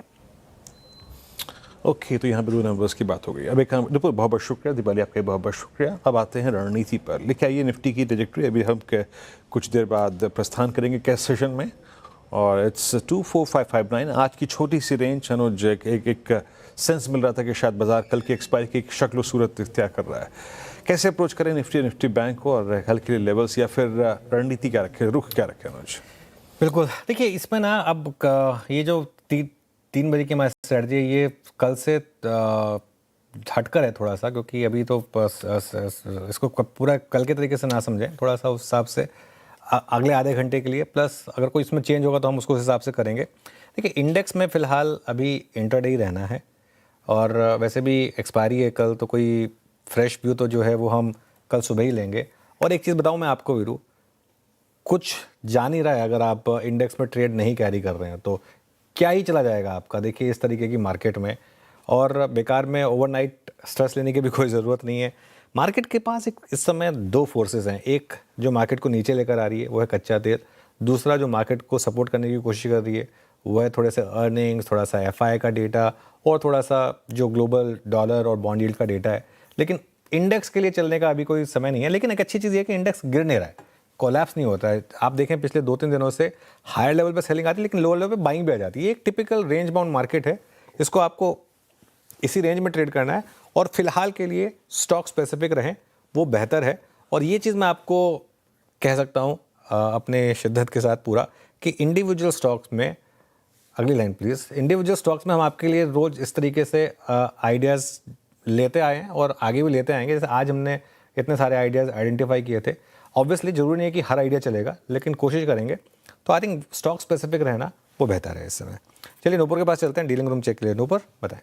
सबसे पहले टाइटन डीलर्स के रडार पे नंबर्स और ब्रोकरेज व्यू भी काफ़ी पॉजिटिव था। आज यहाँ पर खरीदारी देखने को मिल रही है। प्रोमिनेंट इंस्टीट्यूशनल डेस्क पर यहाँ पर खरीदारी आती हुई नजर आई है। वॉल्यूम्स देखें तो ऑलमोस्ट फ्राइडे एवरेज के ऊपर नजर आएंगे। 10 लाख का वॉल्यूम होता है नॉर्मली, 32 लाख के आसपास का वॉल्यूम देखने को मिल रहा है। और OI भी देखें तो 6% की बढ़त यहाँ पर आती हुई नजर आ रही है। दूसरा स्टॉक है पाइन लैब्स, यहाँ पर फोकस करना है। हाई वॉल्यूम्स के साथ यहाँ पर भी आज खरीदारी देखने को मिल रही है। ऑलमोस्ट स्टॉक 6% है। फैमिली ऑफिसेज और HNI की तरफ से यहाँ पे आज खरीदारी आती हुई दिखी है। और तीसरा स्टॉक है दिलीप बिल्डकॉन, यहाँ पर भी फोकस रखे। वॉल्यूम काफ़ी ज़्यादा है स्टॉक में। हो सकता है आज ही जो एक्सपेक्टेड खबर थी, यहाँ पे डीलर्स का मानना है कि वो आज खबर आती हुई नजर आए। माइनिंग कारोबार जो कंपनी का वो डीमर्जर कर सकती है। आज इसकी एक्सपेक्टेशन है कि कंपनी अनाउंस करे। पिछले हफ्ते भी ये स्टॉक फोकस में था, आज फिर से फोकस में आते हुए दिखा है। तो टाइटन, पाइन लैब्स और दिलीप बिल्डकॉन डीलर्स के रडार पर है। ये 3 स्टॉक्स डीलर्स के रडार पर। शुक्रिया नूपुर जानकारी के लिए। पाइन लैब्स, टाइटन और दिलीप बिल्डकॉन। अब हमारे पैनल क्या पसंद कर रहे हैं कल के ट्रेडिंग सेशन के लिए वो समझ लेते हैं। BTST STBT ट्रेड्स लेना शुरू करते हैं और शुरुआत करेंगे पालवे जी आपके साथ। बताइए कल के सेशन के लिए कौन सा काउंटर चुना आपने? तो श्रेया जी यहाँ पे श्रीराम फाइनेंस पे BTST करेंगे। स्टॉक में ओवरऑल स्ट्रक्चर बुलिश है और NBFC स्पेस में हमें लगता है कि अभी भी ये स्टॉक एक आउट परफॉर्मिंग स्टॉक रहा है। श्रीराम फाइनेंस फ्यूचर्स पे बाय करने की सलाह। अपसाइड का टारगेट 1155 1160 की तरफ आते हुए दिख सकते हैं। On the down side stop loss होगा करीब 1120 के आसपास। Okay, Shriram finance. Gaba sir आपके पे कल के लिए? आई थिंक मेरा ध्यान MCX पर है। MCX का जो सेटअप है वो सही लगता है। बाउंस बहुत अच्छा मिला है फ्रॉम द लोअर लेवल्स। 3 से अप मूव मिला है। ट्रेड करा है 2778 पर। स्टॉप आएंगे 2750, करीब 28 रुपए का स्टॉप है। टारगेट होना चाहिए 2850 MCX। MCX 2780 पे आपका बाय कॉल। सौम्य आपका ट्रेड क्या रहेगा कल के लिए? कल के लिए मेरा ट्रेड होगा सोलार इंडस्ट्रीज पर। सोलार इंडस्ट्रीज बहुत समय से एक रेंज में है। इस समय 20 डेली मूविंग एवरेज पे सपोर्ट लेके फिर से एक नया मोमेंटम शुरू हुआ है। मोमेंटम इंडिकेटर्स में पॉजिटिव डाइवर्जेंस है और मुझे लगता है कि ये जो पूरी रेंज है लास्ट 2 महीने से ये एक रेंज में जो ट्रेड कर रहा है वो रेंज ऊपर की तरफ टूटेगी। ऊपर में मेरे टारगेट्स होंगे 19,700 और नीचे में मेरा स्टॉप लॉस होगा 18,300। सोलार इंडस्ट्रीज ये हो गई सोमिल जी के पिक। मानस जी आप क्या चुन रहे हैं? और देखिए नौकरी की फ्यूचर में खरीदारी करके जाएंगे। आई थिंक जो ट्रेंड बना हुआ है हाई टॉप्स हायर बॉटम्स का ये कंटिन्यू हो सकता है, इसलिए इसके फ्यूचर में खरीदारी करेंगे। आपके जो स्टॉप लॉसेस हैं वो रहेंगे 1249 के और 1250 के जस्ट नीचे और 1325 तक के टारगेट आप सेट करके जा सकते हैं। ओके, राजेश सतपुरे जी आपकी ट्रेड कल के लिए? मुझे देखिए मैं LTM को लेके जाऊंगा। यहाँ पे ओपन इंटरेस्ट देखिए करीबन 10% अप है, तो अच्छा खासा लॉन्ग बिल्टअप आज LTM में दिख रहा है। क्लीन ब्रेकआउट है 4800 के आसपास है। 50 पॉइंट्स का यानी 4750 का स्टॉप लॉस लगा के LTM लेके जाइए। इसका कल का टारगेट होगा 4900 प्लस का। ओके, LTM आपका बाय ट्रेड शानदार मूव रहा है इस स्टॉक का। पंकज जी आपका ट्रेड मंगलवार के लिए? जी good afternoon Virendra ji. Mazagaon dock के फ्यूचर्स में खरीदारी की सलाह रहेगी। 200 डेमा के ऊपर ये काउंटर कंटिन्यूअसली सस्टेन होकर ट्रेड कर रहा है। 2580 रुपए की रेंज में इसमें खरीदारी की सलाह रहेगी। 2550 रुपए का एक स्टॉप लॉस मेंटेन करना है। 2630 रुपए तक के टारगेट्स कल तक देखने मिल सकते हैं। Okay, Mazagon Dock. चलिए अब कॉल्स पूरी हो गई, वीरू के पास चलते हैं आज की FNO ब्रेथ के लिए। वीरू बताएं। बिल्कुल अनुज, ब्रेथ ठीक ठाक थी, हालांकि थोड़ा सा आज लॉन्ग अनवाइंडिंग के केसेस भी बहुत थे। मिड सेशन में अगर आप देखें डिजिट्स बहुत अच्छी थी, बट टुवर्ड्स एंड थोड़ा सा अगर आप देखें तो लॉन्ग अनवाइंडिंग की फिगर जो थी वो थोड़ी सी अगर आप देखें तो ये देखिए 17 हो गई, करीब करीब सुबह 6 या 7 के आसपास थी। बट शॉर्ट 89 और उसके बाद लॉन्ग्स 72 और शॉर्ट कवरिंग करीब करीब 34 में। मेरे ख्याल से मिड सेशन तक काफ़ी अच्छे थे, 84 के आसपास लॉन्ग्स थे। खैर आते हैं अब स्टॉक्स पे, जिन में आज लॉन्ग क्रिएट हुई। लॉन्ग क्रिएट के लिहाज से अगर आप देखें तो आज पूरा का पूरा जो थीम था ना वो Hitachi Energy, Paytm, MCX, post earnings Titan, Mazagon Dock का डिफेंस में अच्छा मूव था। और गोल्ड सिल्वर में जब हरकत आई तो टाइटन और MCX दोनों का चलना लाजमी था। उसके बाद BSE में शॉर्ट कवरिंग थी, Avenue supermart, DLF all India. DLF में नंबर्स के बाद काफ़ी शॉर्टिंग लोड हुई थी, वहाँ पर अगर आप देखें शॉर्ट कवरिंग थी। पूरा NBFC स्पेस अगर आप देखें शॉर्ट कवरिंग देखी गया। L&T finance, short buildup PFC, Bharat Forge, REC, Amber Enterprises और INOX विन में थी। और लास्ट स्लाइड आएगी जहाँ पे आज शॉर्ट बना। और इनफैक्ट अगर आप देखें लॉन्ग अनवाइंडिंग हुई, इस पर Kaynes tech SAIL, Force Motors, Canara Bank और क्रॉम्पटन, इन सभी काउंटर्स में आज थोड़ा सा लॉन्ग अनवाइंडिंग थी। टुवर्ड्स क्लोज एक दो स्टॉक्स और मैं यहाँ पे मार्क कर देता हूँ जहाँ पे थोड़ा पेन बढ़ा आज। अच्छा, एक बार लेके आइएगा अशोक लेलैंड। आज अशोक लेलैंड में अच्छी प्रॉफिट टेकिंग थी, पिछले 2 सेशन के लोस को हमने वायलेट कर दिया। राजेश जी, आपकी रीडिंग क्या कहती है? अशोक लेलैंड में भी कमिटेड रहना चाहिए या फिर आपको लगता है कि नहीं? राजेश पालवे जी, आपसे पूछूंगा मैं कि अभी इसमें कमिटेड रहें, हल्की सी कूलिंग ऑफ जरूरी थी वो हो गई, स्ट्रक्चर क्या कह रही है? तो देखिए स्ट्रेंथ तो वीरेन जी इस स्टॉक में थी जरूर। आज एक प्रॉफिट टेकिंग बनी है स्टॉक में, हमें लगता है थोड़ा यहाँ पे वेट करना चाहिए। 172 के लेवल को एक बार हम ऑब्जर्व करेंगे, अगर वो टूटता है तो फिर जिनके पास ऑलरेडी प्रॉफिट का ट्रेड है वो एग्जिट करें। 172 अगर नहीं टूटता है तो हमें लगता है यहाँ से वापस से स्टॉक मूव को एक्सटेंड करते हुए दिख सकता है। तो 172 का स्टॉप लॉस जरूर फॉलो करें जिनके पास लॉन्ग साइड का ट्रेड है। ओके, अशोक लेलैंड पर ये व्यू आता हुआ आज के सेशन में। और अभी फिलहाल काफ़ी गिरावट इस पर्टिकुलर काउंटर में देखने को मिल रही है। कुछ काउंटर्स जहाँ पर अच्छे मूव बने और एक बार लेकर आइए स्क्रीन पर ग्रासिम, ये हमारा ChatGPT पार्ट 1 का काउंटर था आज के सेशन में और ये वायदा का टॉप गेनर में शुमार है। 1.5% ऊपर यहाँ पे आपको नज़र आएगा और तेज़ी अच्छी खासी देखने को मिल रही है। राजेश सातपुते जी, फ्राइडे की आपकी ये BTST थी ना, अच्छा मूव आया आज के सेशन में भी। ChatGPT में भी हमने इसको लिया था अच्छी स्ट्रेंथ के साथ। टारगेट अचीव हो गया क्या उसका, और फिर क्या व्यू इन लेवल्स पर? श्रेया, देखिए ग्रासिम का चार्ट बेहतरीन चार्ट है, लेकिन हमने एक टारगेट रखा था 3,400-410 का और आज वो टारगेट अचीव हुआ। मुझे लगता है 12 तारीख को उसका रिजल्ट भी रहेगा, तो ऑब्वियसली वो थोड़ा वोलेटाइल रहेगा। लेकिन मेरे हिसाब से अभी यहाँ से अगर आप देखें तो 3,280, 3,300 ये इसका सपोर्ट रहेगा, जोन रहेगा। तो अगर कोई भी डिप मिलता है इस लेवल के आसपास, then that will be treated as a buying opportunity. चलिए, कैश मार्केट की क्लोज F&O स्टॉक्स के लिए अब बस 3 मिनट में जो ऊपर आपको दिखाई दे रहा है, एक बार फिर से आपको बता देते हैं। अगर आपने कोई पोजीशन ली हुई है जो कि कैश की पोजीशन है F&O स्टॉक्स की, उनमें नॉर्मल ट्रेडिंग 3:15 बजे बंद हो जाएगी। उसके बाद बिडिंग होगी उनमें, उसका एक वो अलग बात है। लेकिन 3:15 बजे जो नॉर्मल खरीद फरोख्त है, स्क्रीन पर जो आपको रेट दिखता है वो दिखना बंद हो जाएगा। निफ्टी में, बैंक निफ्टी में, सभी इंडिसेस में और उन सभी स्टॉक्स में जहाँ पर F&O कॉन्ट्रैक्ट्स हैं। नॉर्मल जो कैश मार्केट की ट्रेडिंग है नॉन F&O स्टॉक्स की, वो चलती रहेगी 3:30 बजे तक। तो ये एक इम्पॉर्टेंट डिस्टिंक्शन है जो आपको करना होगा। एक ट्रेड बंद हो इससे पहले अगर किसी को भारत फौज पर कोई BTST STBT ट्रेड लेना हो मानस जी, तो वो रिस्की होगा या फिर अभी कोई ट्रेड दिख रही है यहाँ पर? थोड़ा रिस्की रहेगा। आई थिंक ट्रेड नहीं लेना चाहिए क्योंकि 10-20 डे मूविंग एवरेज के नीचे फिसल गया है, 50 डे मूविंग एवरेज के आसपास ट्रेड कर रहा है। तो आई थिंक इस गिरावट पे खरीदारी ना करें। ओके, इस गिरावट पर खरीदारी ना करें, लेकिन इशू ये है कि आप शॉर्ट करना चाहते हैं नहीं करना चाहते हैं। कई बार ये थोड़ा सा क्लासिकल कॉन्डम हो जाता है। ऑलमोस्ट 10% तक पहुंच गया था स्टॉक, फिर डे लो से थोड़ी रिकवरी आ गई, 2056 तक गया था, वहाँ से करीब करीब 2108 तक आ गया। चलिए स्क्रीन वॉल पर चलते हैं और देख लेते हैं। ये ध्यान रखिएगा, ये प्री कैश क्लोजिंग है, पोस्ट कैश क्लोजिंग को हम रिविजिट करेंगे 3:30 बजे। लेकिन अभी के लिए प्री कैश क्लोजिंग में निफ्टी का रेट है 24,550 का, इसको अपडेट करिए प्लीज़। इसके अलावा निफ्टी बैंक ये करीब करीब 180 पॉइंट नीचे है, 57,566 पर 578 हो गया। अब निफ्टी IT ग्रीन में था, मिड कैप आज ग्रीन में था क्यूरियसली, लेकिन स्मॉल कैप रेड में था। मिड कैप आधा % ऊपर था, स्मॉल कैप हल्का सा रेड में था। एडवांस डिक्लाइन फ्लैट था, यानी 1:1 के करीब ही था। 1539 बढ़ने वाले शेयर, 1638 गिरने वाले शेयर आपको दिखाई देंगे। अब आ जाइए आप जरा आज के सेक्टोरल लूजर्स से शुरुआत कर लेते हैं, क्योंकि 16 पॉइंट हम नीचे ही बंद हो रहे हैं निफ्टी पर। तो लूजर्स में PSU बैंक्स ने लीड किया 0.2%। आई थिंक ये SBI का इम्पैक्ट था। Defence, oil and gas, pharma, FMCG और निफ्टी बैंक, यहाँ पर आपको गिरावट देखने को मिली। गेनर्स क्या कहते हैं सेक्टोरल? सबसे ऊपर capital market, I think BSE का इम्पैक्ट क्लियरली।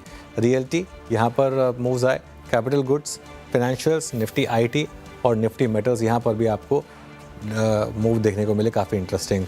अब आ जाइए आप आज के निफ्टी लूजर्स पर। SBI ने लीड किया, इसे 2.5% नीचे था ये SBI क्लियरली।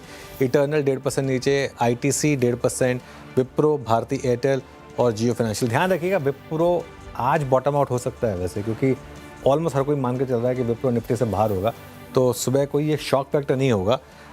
गेनर्स में टाइटन 3.25% ऊपर, Tata consumer, Tata steel, Tata group में काफ़ी स्टॉक्स थे, बजाज फाइनेंस, श्रीराम फाइनेंस और ग्रासिम, ये कुल मिलाकर आज के लिए आपके गेनिंग वाले स्टॉक्स। तो ये जैसा मैंने कहा कि ये प्री कैश की क्लोजिंग है मार्केट की, जो आप देख रहे हैं स्क्रीन पर। SBI को रिविजिट करेंगे एक बार। F&O के कैश सेगमेंट में ट्रेडिंग बंद हो चुकी है। अब SBI का चार्ट लेकर आइए जरा एक बार वापस, और देखिए जरा स्टॉक कहाँ पर है। 1071 और ऑब्वियसली फ्यूचर्स 1076 पर। अब आप फ्यूचर्स में ट्रेडिंग होते हुए देखेंगे। ये क्या कैश में कैसे घूम रहा है? आई थिंक अब हो गया होगा बंद। हाँ, 1071 पर कैश में और 1077 पर फ्यूचर्स में। ये आज का चार्ट गाबा सर क्या कह रहा है SBI का? एक्चुअली एक काफी दौड़ा है फ्रॉम 10-12 दिन से। 12 दिन जब दौड़ा तो उसने थिंक शॉर्ट।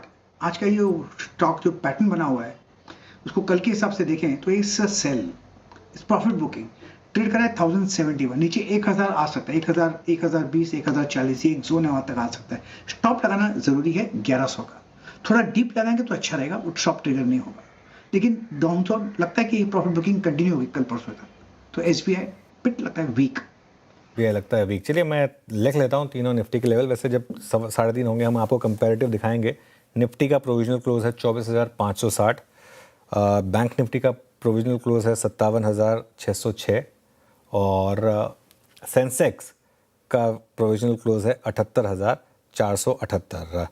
ध्यान रखिएगा मिड कैप के रेट अभी भी अपडेट हो रहे हैं, क्योंकि मिड कैप में काफ़ी स्टॉक्स हैं जो नॉन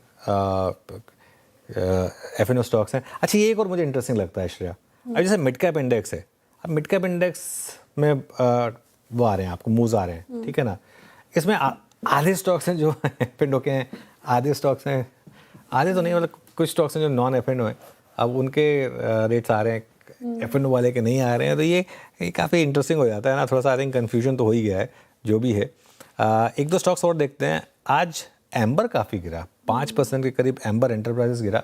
आई डोंट थिंक हमने डिस्कस किया ये स्टॉक अब तक, है ना। इसका फ्यूचर भी दिखाइएगा, क्योंकि फ्यूचर और गिर रहा है स्पॉट क्लोजिंग के बाद, और इनफैक्ट डिस्काउंट पर है एम्बर एंटरप्राइजेस यहाँ पर। चलिए कुछ देर में डिस्कस करेंगे इसको। अभी हमारे साथ आनंद टंडन जुड़े हैं, उनसे बात कर लेते हैं। Anand ji, good afternoon. Market एक कहते हैं ना, एक वो रेंज में आके फंस गया है, ऊपर नहीं आता लेकिन नीचे भी नहीं आता, लोअर लेवल पे बाइंग आ जाती है। ये क्यों हो रहा है आपके हिसाब से, और इस समय आपका व्यू क्या है मार्केट को लेकर? बाजार का जो रुख है, आपने जैसे कहा है कि एक दायरे में फंस गया है, और मुझे लगता है कि इसको निकलने के लिए आपको कोई मेजर डायरेक्शनल चेंज देखना पड़ेगा, जो कि अभी कोई असर नजर नहीं आ रहे हैं, क्योंकि अर्निंग्स हालांकि आपकी उम्मीद से ज्यादा बढ़िया आई हैं। मिड कैप में स्पेशली परफॉर्मेंस ज्यादा बेहतर रही है। कंज्यूमर क्षेत्र जो मैं सोच रहा था कि शायद इतना बढ़िया नहीं करे, उनका अनुमान से ज्यादा नतीजे बेहतर आए हैं। तो ओवरऑल एक जरूर वाइड स्प्रेड परफॉर्मेंस बेहतर नजर आ रही है, लेकिन इसके साथ साथ आपको ये देखना है कि अभी भी ऐसा नहीं है कि दुनिया भर में जो माहौल है वो बहुत ज्यादा सुधर गया है, और आप यहाँ से भी आपको अनुमान लगा के चल सकते हैं कि थोड़ा सस्टेन्ड लेवल पर ऑयल के दाम जो है वो थोड़े से ऊपर की तरफ ही रहेंगे। और आईएमएफ में देखा ही है आपने कि सबकी ग्रोथ का जो अनुमान है वो इस साल का उन्होंने कम कर दिया है। तो हम लोग एक तरफ कंपनी परफॉर्मेंस बढ़िया है, दूसरी तरफ इकोनॉमिक परफॉर्मेंस जो है उसके ऊपर अभी भी सवाल लगा हुआ है कि कितनी ग्रोथ दिखा सकते हैं, और इन्फ्लेशन भी थोड़ा सा ज्यादा है। तो इसके कारण वो दायरा जो है वो बरकरार रहा है और शायद कुछ हद तक बना है। Okay Anand ji, good afternoon. और कुछ सेक्टर स्पेसिफिक और स्टॉक स्पेसिफिक चर्चा कर लेते हैं। आपने कहा कि अर्निंग्स उम्मीद से बेहतर रहे हैं इस बार Q1 नतीजे, तो कौन से स्पेसेस? आपने कहा कि एफएमसीजी कंज्यूमर स्पेस ने ठीक ठाक परफॉर्मेंस दिखाई है, काफ़ी अंडर परफॉर्म भी किया था इस स्पेस ने। जिस तरीके से Q1 आए हैं, क्या लगता है आपको आने वाले क्वार्टर्स भी इसी तरीके से अच्छे हो सकते हैं? और अब क्या पॉजिटिव हो जाना चाहिए इस स्पेस को लेकर? देखिए, अगर आप अंडरवेट हैं तो शायद आप थोड़ा सा अंडरवेट कम कर सकते हैं, लेकिन आपको फिर भी ध्यान रखना पड़ेगा कि अर्निंग्स ग्रोथ जो है वो बहुत ज्यादा यहाँ से उम्मीद नहीं की जा रही है। माइल्डली डबल डिजिट हो गई है। वो इसलिए भी है कुछ हद तक कि आपका इन्फ्लेशन का जो अनुमान है वो थोड़ा सा ज्यादा हो गया है, और ऑब्वियसली अगर आपके अच्छे ब्रांड हैं, अच्छा डिस्ट्रीब्यूशन है, तो आप कुछ हद तक अपने बढ़ते हुए दाम को पास ऑन कर सकते हैं कंज्यूमर्स को। और मेरा मानना ये है कि कुछ हद तक आप जो देख रहे हैं वो इसी के कारण हो रहा है। तो ऐसे माहौल में वैल्यूएशन अभी भी कोई सस्ती नहीं है, लेकिन आपको पोर्टफोलियो के नजरिए से जब देखें तो आपका जो अंडरवेट पोजीशन था शायद आप उसको न्यूट्रल की तरफ कर सकते हैं। आनंद जी नमस्कार, वीरेंद्र बोल रहा हूँ। बैंक्स काफ़ी हद तक रेंज बाउंड है, कोई डिसाइसिव मूव नहीं है। क्रूड एट 84, 83 बहुत कंफर्ट नहीं दे रहा है इनको, लेकिन इस बार अर्निंग्स में और प्राइस बिहेवियर में NBFCs way ahead of banks. आपका एनबीएफसीज में सबसे कंस्ट्रक्टिव व्यू कहाँ पर है? और एक ऐसे वक्त में जब गोल्ड ने एक यूटर्न लिया है, अभी यूएस में इन्फ्लेशन के आंकड़े आने हैं, जॉबलेस क्लेम के आंकड़े अगर आप देखें तो थोड़ा सा फीके रहे, सितंबर में रेट हाइक की पॉसिबिलिटीज़ कम करते हुए, ऐसे में एनबीएफसीज और मोर स्पेशली फॉर गोल्ड एनबीएफसीज आपको एनवायरनमेंट कैसा लग रहा है?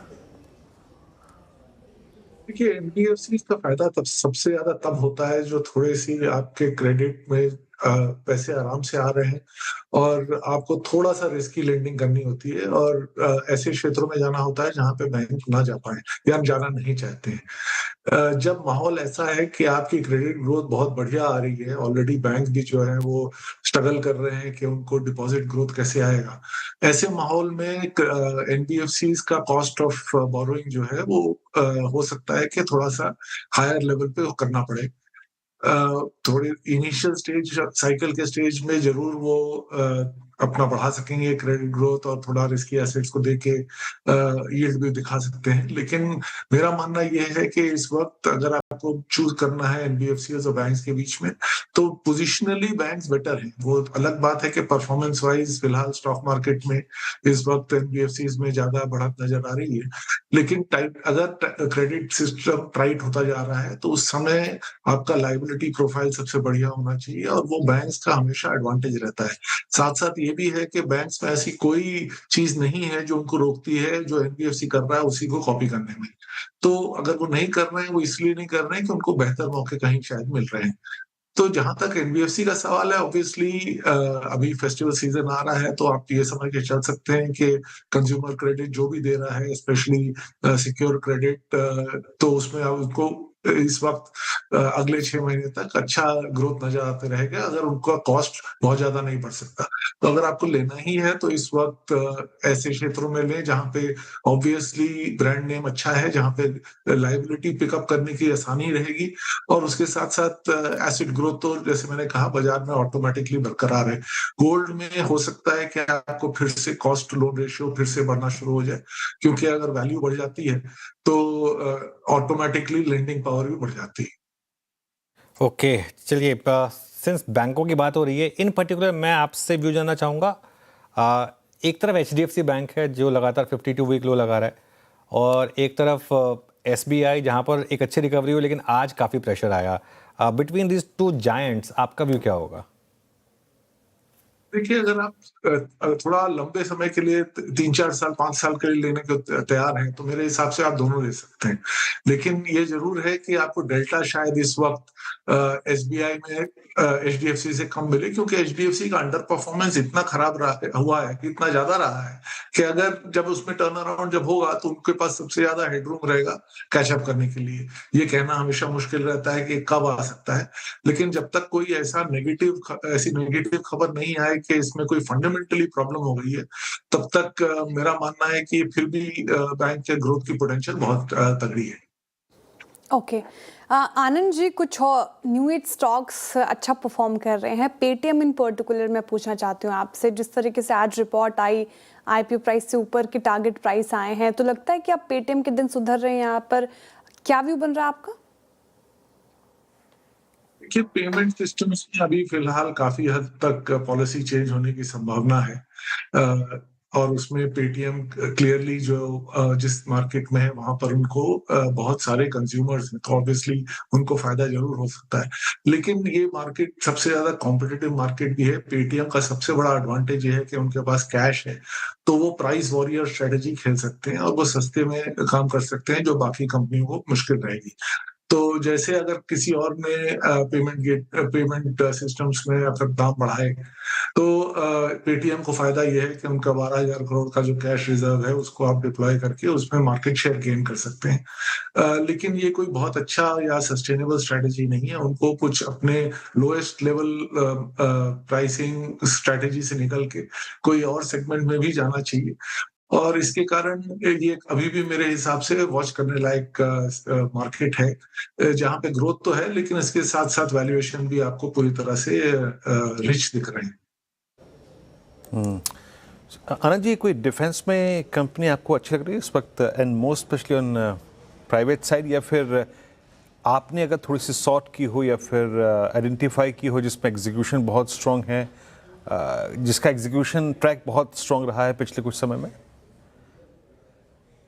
देखिए, अभी तक प्राइवेट सेक्टर में कोई बहुत बड़ी कंपनियां तो आई नहीं है, और इसके कारण आपको फिर भी पब्लिक सेक्टर में डिफेंस देखना पड़ता है, जहां पर एग्जीक्यूशन की कैपेबिलिटी से ज्यादा उनके ऑर्डर बुक बढ़ते रहते हैं। एग्जीक्यूशन कैपेबिलिटी में कोई खास अंतर नहीं आता है। अगर आप एचएएल जैसी कंपनी देखें, जहां पर ऑर्डर बुक कई गुना हो चुके हैं, लेकिन उनका परफॉर्मेंस जो है टॉप लाइन का, वो वही बेयरली double digit kind of growth में आता रहता है, और अभी भी उनके पास कोई ऐसी कैपेबिलिटी नहीं है जिससे आप कह सकते हैं कि उन्होंने खुद अपनी कोई टेक्नोलॉजी बना ली जिसके कारण उनका वैल्यूएशन बढ़ जाना चाहिए। तो ऑलरेडी ये काफी महंगे हैं। प्राइवेट सेक्टर में धीरे धीरे आप अगले 3-4 साल में बहुत सारी कंपनियां देखेंगे जिन्होंने अपनी खुद टेक्नोलॉजी बना ली है, या ट्रांसफर ऑफ टेक्नोलॉजी करके उन्होंने इस एरिया में ग्रोथ दिखा सकते हैं। लेकिन इस वक्त कौन विनर रहेगा ये कहना मुश्किल है, क्योंकि बहुत सारी जो नई टेक्निक आनी है, टेक्नोलॉजी जो आनी है, वो अभी तक आई नहीं है, और इंडिया में जो बन रहा है वो अभी भी ज्यादातर इंपोर्ट डिपेंडेंट है। भले आप कंपोनेंट्स को इंडिया में असेंबल करके दिखा लें कि वो मेड इन इंडिया है, लेकिन फंडामेंटल लेवल पे टेक्नोलॉजी अभी भी बहुत थिन है। तो इस वक्त जो है आपको एक पोर्टफोलियो अप्रोच लेना है, तो कुछ बड़ी कुछ छोटी कंपनियां लेके आप लेके चले, या कि अगर आपको डिफेंस में इंटरेस्ट है तो एक फंड ले लें, क्योंकि इस वक्त कौन पर्टिकुलर कंपनी बढ़िया करेगी इसका अनुमान लगाना कोई बहुत आसान काम नहीं है। ओके, चलिए करीब 2.5 मिनट बचे मार्केट क्लोजिंग में। परहैप्स आखिरी सवाल आपसे, लार्ज कैप आईटी को लेकर क्या व्यू लग रहा है? इस बार की रैली क्या अलग है, या वापस एक हायर लेवल पर पोजीशन हल्की करने का मौका? देखिए, अगर आप इंटरनेशनल मार्केट बाजार में देखें तो पैलेंटियर जिस तरह का रिजल्ट उन्होंने पब्लिश किया कुछ दिनों पहले, उससे साफ जाहिर है कि एंटरप्राइज लेवल पर अभी भी SaaS कंपनियां जो हैं, या जो कंपनियां ऐसी हैं जो उनको मदद कर सकती हैं एआई अडॉप्ट करने में, उसमें कुछ मार्केट है। अनफॉर्चुनेटली इंडिया में वो अभी भी जो आईटी कंपनियां हैं, वो अभी भी यही उम्मीद लगा के बैठे हैं कि उनको सर्विसेज टाइप कॉन्ट्रैक्ट मिलता रहेगा। मेरा मानना यह है कि अब आपको ऐसे कंपनियां मिलेंगी जहां पर छोटियां कंपनियां होंगी स्पेशलाइज्ड डोमेन में एक्सपर्टीज होगी और एआई को यूज करने की एबिलिटी होगी, जिसमें शायद कुछ फायदा हो सकता है। फ्रंट लाइन कंपनीज में अभी भी मैं मानता हूं कि जब तक उनका मेजर रिस्ट्रक्चरिंग नहीं होगा तब तक प्रॉब्लम है। और आप ये समझ के चलें कि क्योंकि जब तक उनका basic business still man power dependent है, तो उनका वो डी ग्रो होता रहेगा। कोई और सेक्टर में ग्रोथ भी आती है तो वो छुप जाएगी उसमें। तो फ्रंट लाइन कंपनीज से मैं अभी भी थोड़ा सा दूर ही रहूंगा। ऑलराइट आनंद जी, बहुत बहुत शुक्रिया आज हमारे साथ जुड़ने के लिए और अपना समय हमें देने के लिए। मार्केट में देखिए, अब भले ही आपको दिखाई देगा 1 मिनट 24 सेकंड बजाय कैश मार्केट की क्लोजिंग में, जो एफएनओ वाले कैश मार्केट की स्टॉक्स हैं वो किसी भी वक्त बंद हो सकते हैं। उनमें जो बिडिंग है और एक जो रेट है इंडेक्स का वो किसी भी वक्त रिफ्रेश हो जाएगा। और सेंसेक्स के केस में हो चुका है 78,542। सेंसेक्स का दिखा दीजिए मुझे, 78,542 वर्सेस 78,478।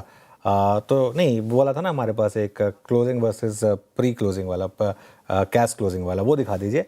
तो सेंसेक्स के रेट में करीब करीब 64 पॉइंट का फ़र्क है, 64 पॉइंट ऊपर सेटल हुआ है। दिखा दें प्लीज़ मुझे। और निफ्टी, हाँ ये देखिए 64 पॉइंट ऊपर सेटल हुआ है सेंसेक्स। 3/15 पर 78,478 पर था और अब 78,542 पर है। ध्यान रखेंगे ये बीएससी और एनएससी के शायद कट ऑफ के टाइम जो है वो 328 से 330 के बीच में वो कभी भी ले सकते हैं। एनएससी के केस में अब तक वो आंकड़ा आया नहीं है, अब आ गया है, नहीं अभी 24,560 पर ही है और बैंक निफ्टी 57,606 पर ही है। अब आ गया है, अब आ गया है। अब इसको रिफ्रेश करके दिखाइएगा रेट 583। अब रिफ्रेश करिए इसे, 24,583 निफ्टी पर, 24,583 वर्सेस 24,560, तो करीब करीब 23 पॉइंट का फ़र्क है। नीचे भी चला दीजिए।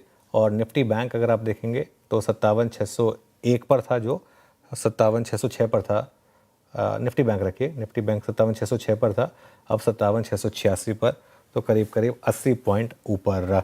बीरू अगेन, अब ये कह सकते हैं आप कि मामला उतना ख़राब नहीं है, लेकिन फिर असली टेस्ट कल होगा। कल हम देखेंगे 3 बजे ऑप्शन के प्राइस क्या ट्रेड कर रहे हैं, कल हम देखेंगे कि उसके बाद इक्विलिब्रियम किस तरीके से आता है, और कल देखेंगे हम कहाँ पर उसके बाद ये मार्केट जो है ये सेटल होता है। लेकिन अभी के लिए इतना डिफरेंस ठीक है, निफ्टी में 20-23 पॉइंट का, निफ्टी बैंक में 80 पॉइंट का, सेंसेक्स में 60-63 पॉइंट का, ये जिसे कहते हैं ना पार फॉर द कोर्स, ये चलेगा। बाकी इससे ज़्यादा डिफरेंस नहीं होना चाहिए।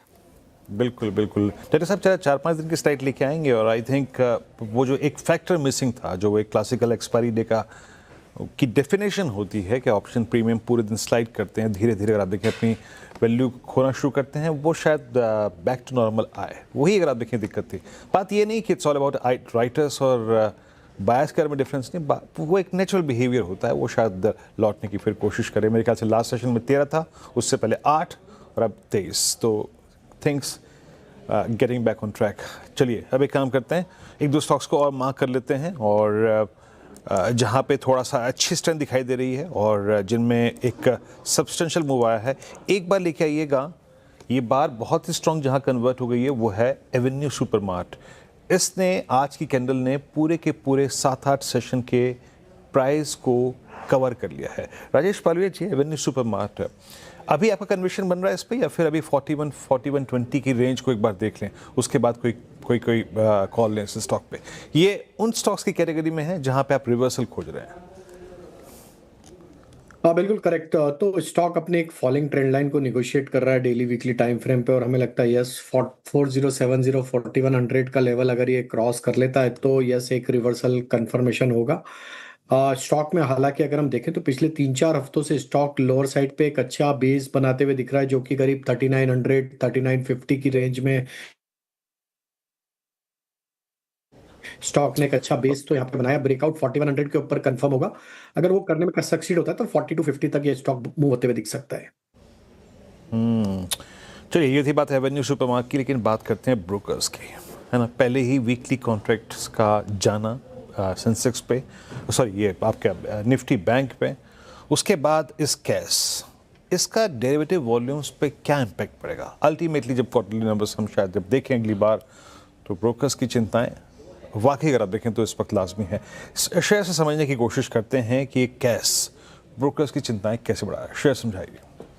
राइट सर, थर्सडे को डेटा आया और डेटा में हमें ये दिखा कि वॉल्यूम काफ़ी घटे हैं। बड़े ट्रेडर्स के टर्नओवर, डेरिवेटिव टर्नओवर्स में बड़ी गिरावट देखने को मिली है। एफआईज, प्रोप्राइटरी या रिटेल का टर्नओवर देखे तो वहाँ पर गिरावट देखने को मिली है।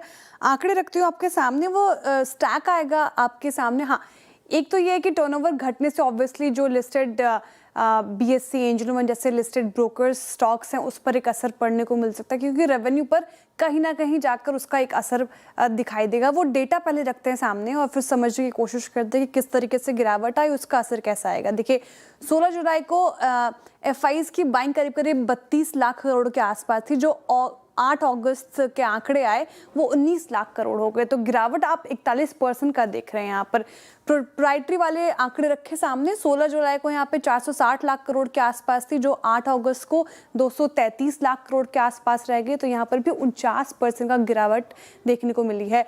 रिटेल की बात करें और अदर्स की बात करें तो यहाँ पर भी अगर आप देखें गिरावट करीब करीब 40% का ही है। 256 लाख करोड़ के आसपास 16 जुलाई को यहाँ पे बाइंग देखने को मिलती, जो 8 अगस्त को 151 लाख करोड़ हो गई।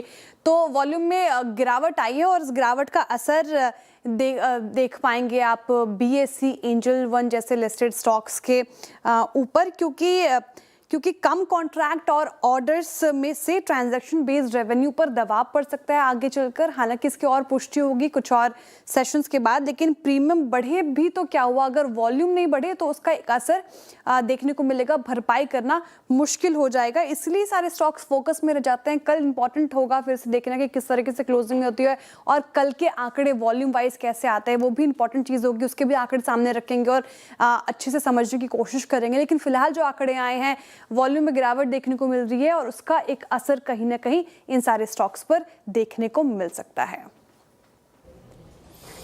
ओके, तो ये है जनाब पूरा मसला। तो थोड़ा सा अगर आप देखें मुश्किल की घड़ी है और आप देख सकते हैं तमाम ब्रोकिंग स्टॉक्स में पिछले कुछ सेशंस में दबाव रहा भी है। शेयर बहुत बहुत शुक्रिया। Look at angel, look at grow, सब में अगर आप देखें पेन रहा है ये। अच्छा, राजेश पालवी जी से समझने की कोशिश करते हैं। राजेश जी, आप तो अपनी डेरिवेटिव डेस्क को संभालते हैं, बहुत संक्षेप में क्या इम्पैक्ट पड़ा है? संक्षेप में रखिएगा, 30 सेकंड या 45 सेकंड में। तो आई थिंक देखिए शुरू के दिनों में जरूर एक ट्रेडर्स ने अपना लक ट्राई किया था, लेकिन अब नॉर्मल अब ट्रेडिंग एक्टिविटी 3:15 पे खत्म होते हुए दिख रही। तो एक 15 मिनट की विंडो ही हमें लगता है कि एक कट डाउन हो चुकी है। मैक्सिमम ट्रेडर अपनी पोजीशन 3:15 के आसपास ही अभी कट कर रहे हैं। कोई भी कैरी नहीं कर रहा है, तो वो इम्पैक्ट जरूर आ रहा है वॉल्यूम में। और लास्ट के 15 मिनट एकदम डल ट्रेडिंग हो रही है और वहाँ पे वॉल्यूम्स एंड ट्रेड्स काफ़ी कम आते हुए दिख रहे हैं। हाँ, वो आंकड़े में भी देखने को मिला है जिस तरीके से आंकड़े हमने पेश किए। तो फिलहाल ये एक अपडेट, और कल के भी आंकड़े काफ़ी अहम रहेंगे। कल एक्सपायरी और देखते हैं कि कल किस कदर वॉल्यूम में या तो सर्ज या तो डिप देखने को मिलता है। एफएनओ मार्केट क्लोजिंग होने में 3.5 मिनट हैं। कुछ और स्टॉक्स देख लेते हैं जहां पर अच्छे मूव्स रहे। फ्यूचर्स रखेगा ऑब्वियसली सारे स्टॉक्स का। एक बार रखिएगा वेदांता का। वेदांता लगभग ऑलमोस्ट अगर आप देखिए फ्यूचर्स में तो मैं देख पा रही हूँ, हाँ 2.5% ऊपर 285 के लेवल के आसपास यहाँ पर क्लोजिंग होती हुई। वो माइनिंग स्टॉक्स को लेकर, माइनिंग स्पेस को लेकर जो खबरें आई थी उसका एक असर देखने को मिला है यहाँ पर। ये अच्छा मूव करता हुआ और इनफैक्ट वहीं पे closing. D mart, Avenue supermart की चर्चा हुई थी, ये भी रख दीजिए, ये भी 2.5% ऊपर ही रहा आज के सेशन में। फ्यूचर्स का रखिएगा। एवेन्यू सुपरमार्ट फ्यूचर्स में कहाँ पे है ये? ठीक है, इसके आंकड़े थोड़ी देर में रखेंगे। एक बार वेदांता पर चार्ट चेक लेते हैं और एफएनओ फ्यूचर्स में देख लीजिए। राजेश सातपुते जी और वेदांता, बताइए क्या करना चाहिए इस पर्टिकुलर काउंटर में? शायद देखिए बहुत स्ट्रॉन्ग चार्ट है। अगर आप देखें चार्टिकली तो इसने अपने क्लस्टर को एक ब्रेकआउट दिया है आज, और वो बहुत ही डिसाइसिव ब्रेकआउट है 585 के आसपास। मुझे लगता है ये करीबन 300 का टारगेट, 300 तक ये भागेगा। तो it's a clear cut by. Stop loss जो मेंटेन करना है, किसी का पोजीशन है तो 275 का स्टॉप लॉस रखे। 300 का फर्स्ट टारगेट होगा। 300 का टारगेट देखने को मिल सकता है पहला। वेदांता फ्यूचर्स पे हमने राय ले ली। अच्छा sir, market F and O market closing होने में भी 2.5 मिनट है। एक बार फिर से क्लोजिंग स्ट्रैटेजी आपने कहा था रिविजिट करेंगे आंकड़े देखकर। और रिविजिट करने को कुछ भी नहीं है, तो मैं वही स्ट्रैटेजी रीइटरेट कर रहा हूँ जिन्होंने उस समय मिस कर दी थी कि कल के लिए कोई पोजीशन ना कैरी करें, इंडेक्स में कोई पोजीशन ना कैरी करें। इंडेक्स इस समय इंट्राडे रहें, अब देखिए -0.05 या +0.05%, क्या ही ले लेंगे आप इसमें, ठीक है। और हाँ, एक और चीज़ बताऊँ मैं आपको, एकदम क्यूटली अगर आपने एकदम लोएस्ट पॉइंट पे लेके हाईएस्ट पॉइंट पे बेच दिया, गुड लक टू यू, ठीक है। वो रेंज, ठीक है, और हम तो खैर एक वर्केबल रेंज की वैसे भी बात करते हैं, लेकिन उससे कुछ होना नहीं है। स्टॉक स्पेसिफिक अच्छे मौके हैं, और अभी भी मैं यही कह रहा हूँ कि आप इंडेक्स को छोड़ें कुछ समय के लिए, स्टॉक्स पर आ जाएं। देखिए इंडेक्स पर ना हम पॉजिटिव व्यू या नेगेटिव व्यू लेते हैं जब एक बड़ा ट्रेंडिंग मूव दिखाई दे रहा होता है। जब बड़ा ट्रेंडिंग मूव दिखाई देगा तब उसकी बात करेंगे, लेकिन अभी फ़िलहाल वो ट्रेंडिंग मूव है नहीं, तो इसके लिए ये व्यू रहेगा कि आप इंडेक्स को छोड़ें और इंडिविजुअल स्टॉक्स पर फोकस करें। फिर जहाँ इंडिविजुअल स्टॉक्स पर फोकस कीजिए, टिल द टाइम इंडेक्स इस रेंज में ट्रैप्ड है। चलिए अब एक काम करते हैं, इस क्लोजिंग को देख लेते हैं, एडजस्टेड क्लोज को, मतलब क्लोज को। फाइनली अगर आप देखें कई प्रकार के क्लोज हैं, तो अब फाइनल क्लोज को देख लेते हैं 3:40 के। अनुजोवती हो। हाँ वीरू, वैसे अब बहुत ज़्यादा कुछ है नहीं अपडेट करने के लिए। मैं सिर्फ आपको कुछ फ्यूचर्स बता देता हूँ जो टुवर्ड्स द एंड जिनमें अच्छा मूव आया। LTM यहाँ पर मूव अच्छा आया, डे हाई पर LTM का फ्यूचर बंद हो रहा है, यहाँ पर आप कैश और फ्यूचर में डिफरेंस देखेंगे। Mazagon Dock towards the end यहाँ पर अच्छे मूव्स आए। इंडसइंड बैंक ये टुवर्ड्स द एंड यहाँ पर अच्छे मूव्स आते हुए दिखाई देंगे आपको। L&T एक और स्टॉक रहा जहाँ पर टुवर्ड्स द एंड अच्छे मूव्स आए। तो ये कुछ स्टॉक्स थे जहाँ पर तेज़ी वाली साइड के मूव्स आए। थोड़े से जो स्टॉक्स लोअर साइड के मूव्स आए उनमें उनो मिंडा था। उनो मिंडा रखिएगा, वैसे काफ़ी स्ट्रॉन्ग काउंटर रहा है, लेकिन आज थोड़ी सी यहाँ पर गिरावट आई उनो मिंडा में। और फ्यूचर्स में देखिए आप 10 रुपये का गैप क्रिएट हुआ आखिरी में। सीमेंस में नतीजों से जस्ट पहले यहाँ पर थोड़ा सा गैप क्रिएट हुआ फ्यूचर्स के रेट में। ये थोड़ा सा अगर आप देखेंगे तो यहाँ पर दिक्कत आई, और बस इसके अलावा और ज़्यादा कुछ भी नहीं। तो ठीक है, आपकी क्लोजिंग हो चुकी है। सेंसेक्स 43 पॉइंट ग्रीन में, निफ्टी 13 पॉइंट ग्रीन में, मिड कैप 392 पॉइंट ग्रीन में, बैंक निफ्टी 60 पॉइंट नीचे। और फिर से एक इंडेक्स के हिसाब से एक एकदम फ्लैट डे, लेकिन स्टॉक स्पेसिफिक अच्छे मौके। बिल्कुल स्टॉक स्पेसिफिक अच्छे मूव हैं। और एक उपलब्धि और है कि कैश की जो वाइट एडजस्टमेंट्स थी वो बिल्कुल अगर आप देखें फ्लैट और रिस्टोर हो चुकी हैं बैक टू नॉर्मल। और उसका अगर आप देखें एक कल इम्तिहान होगा मंगलवार को एक्सपायरी के दिन। तो मिलेंगे सभी समीकरणों के साथ, न्यूज़ फ्लो के साथ, स्ट्रेटजीज़ के साथ, मॉर्निंग कॉल और मुनाफे की तैयारी। तब तक के लिए नमस्कार।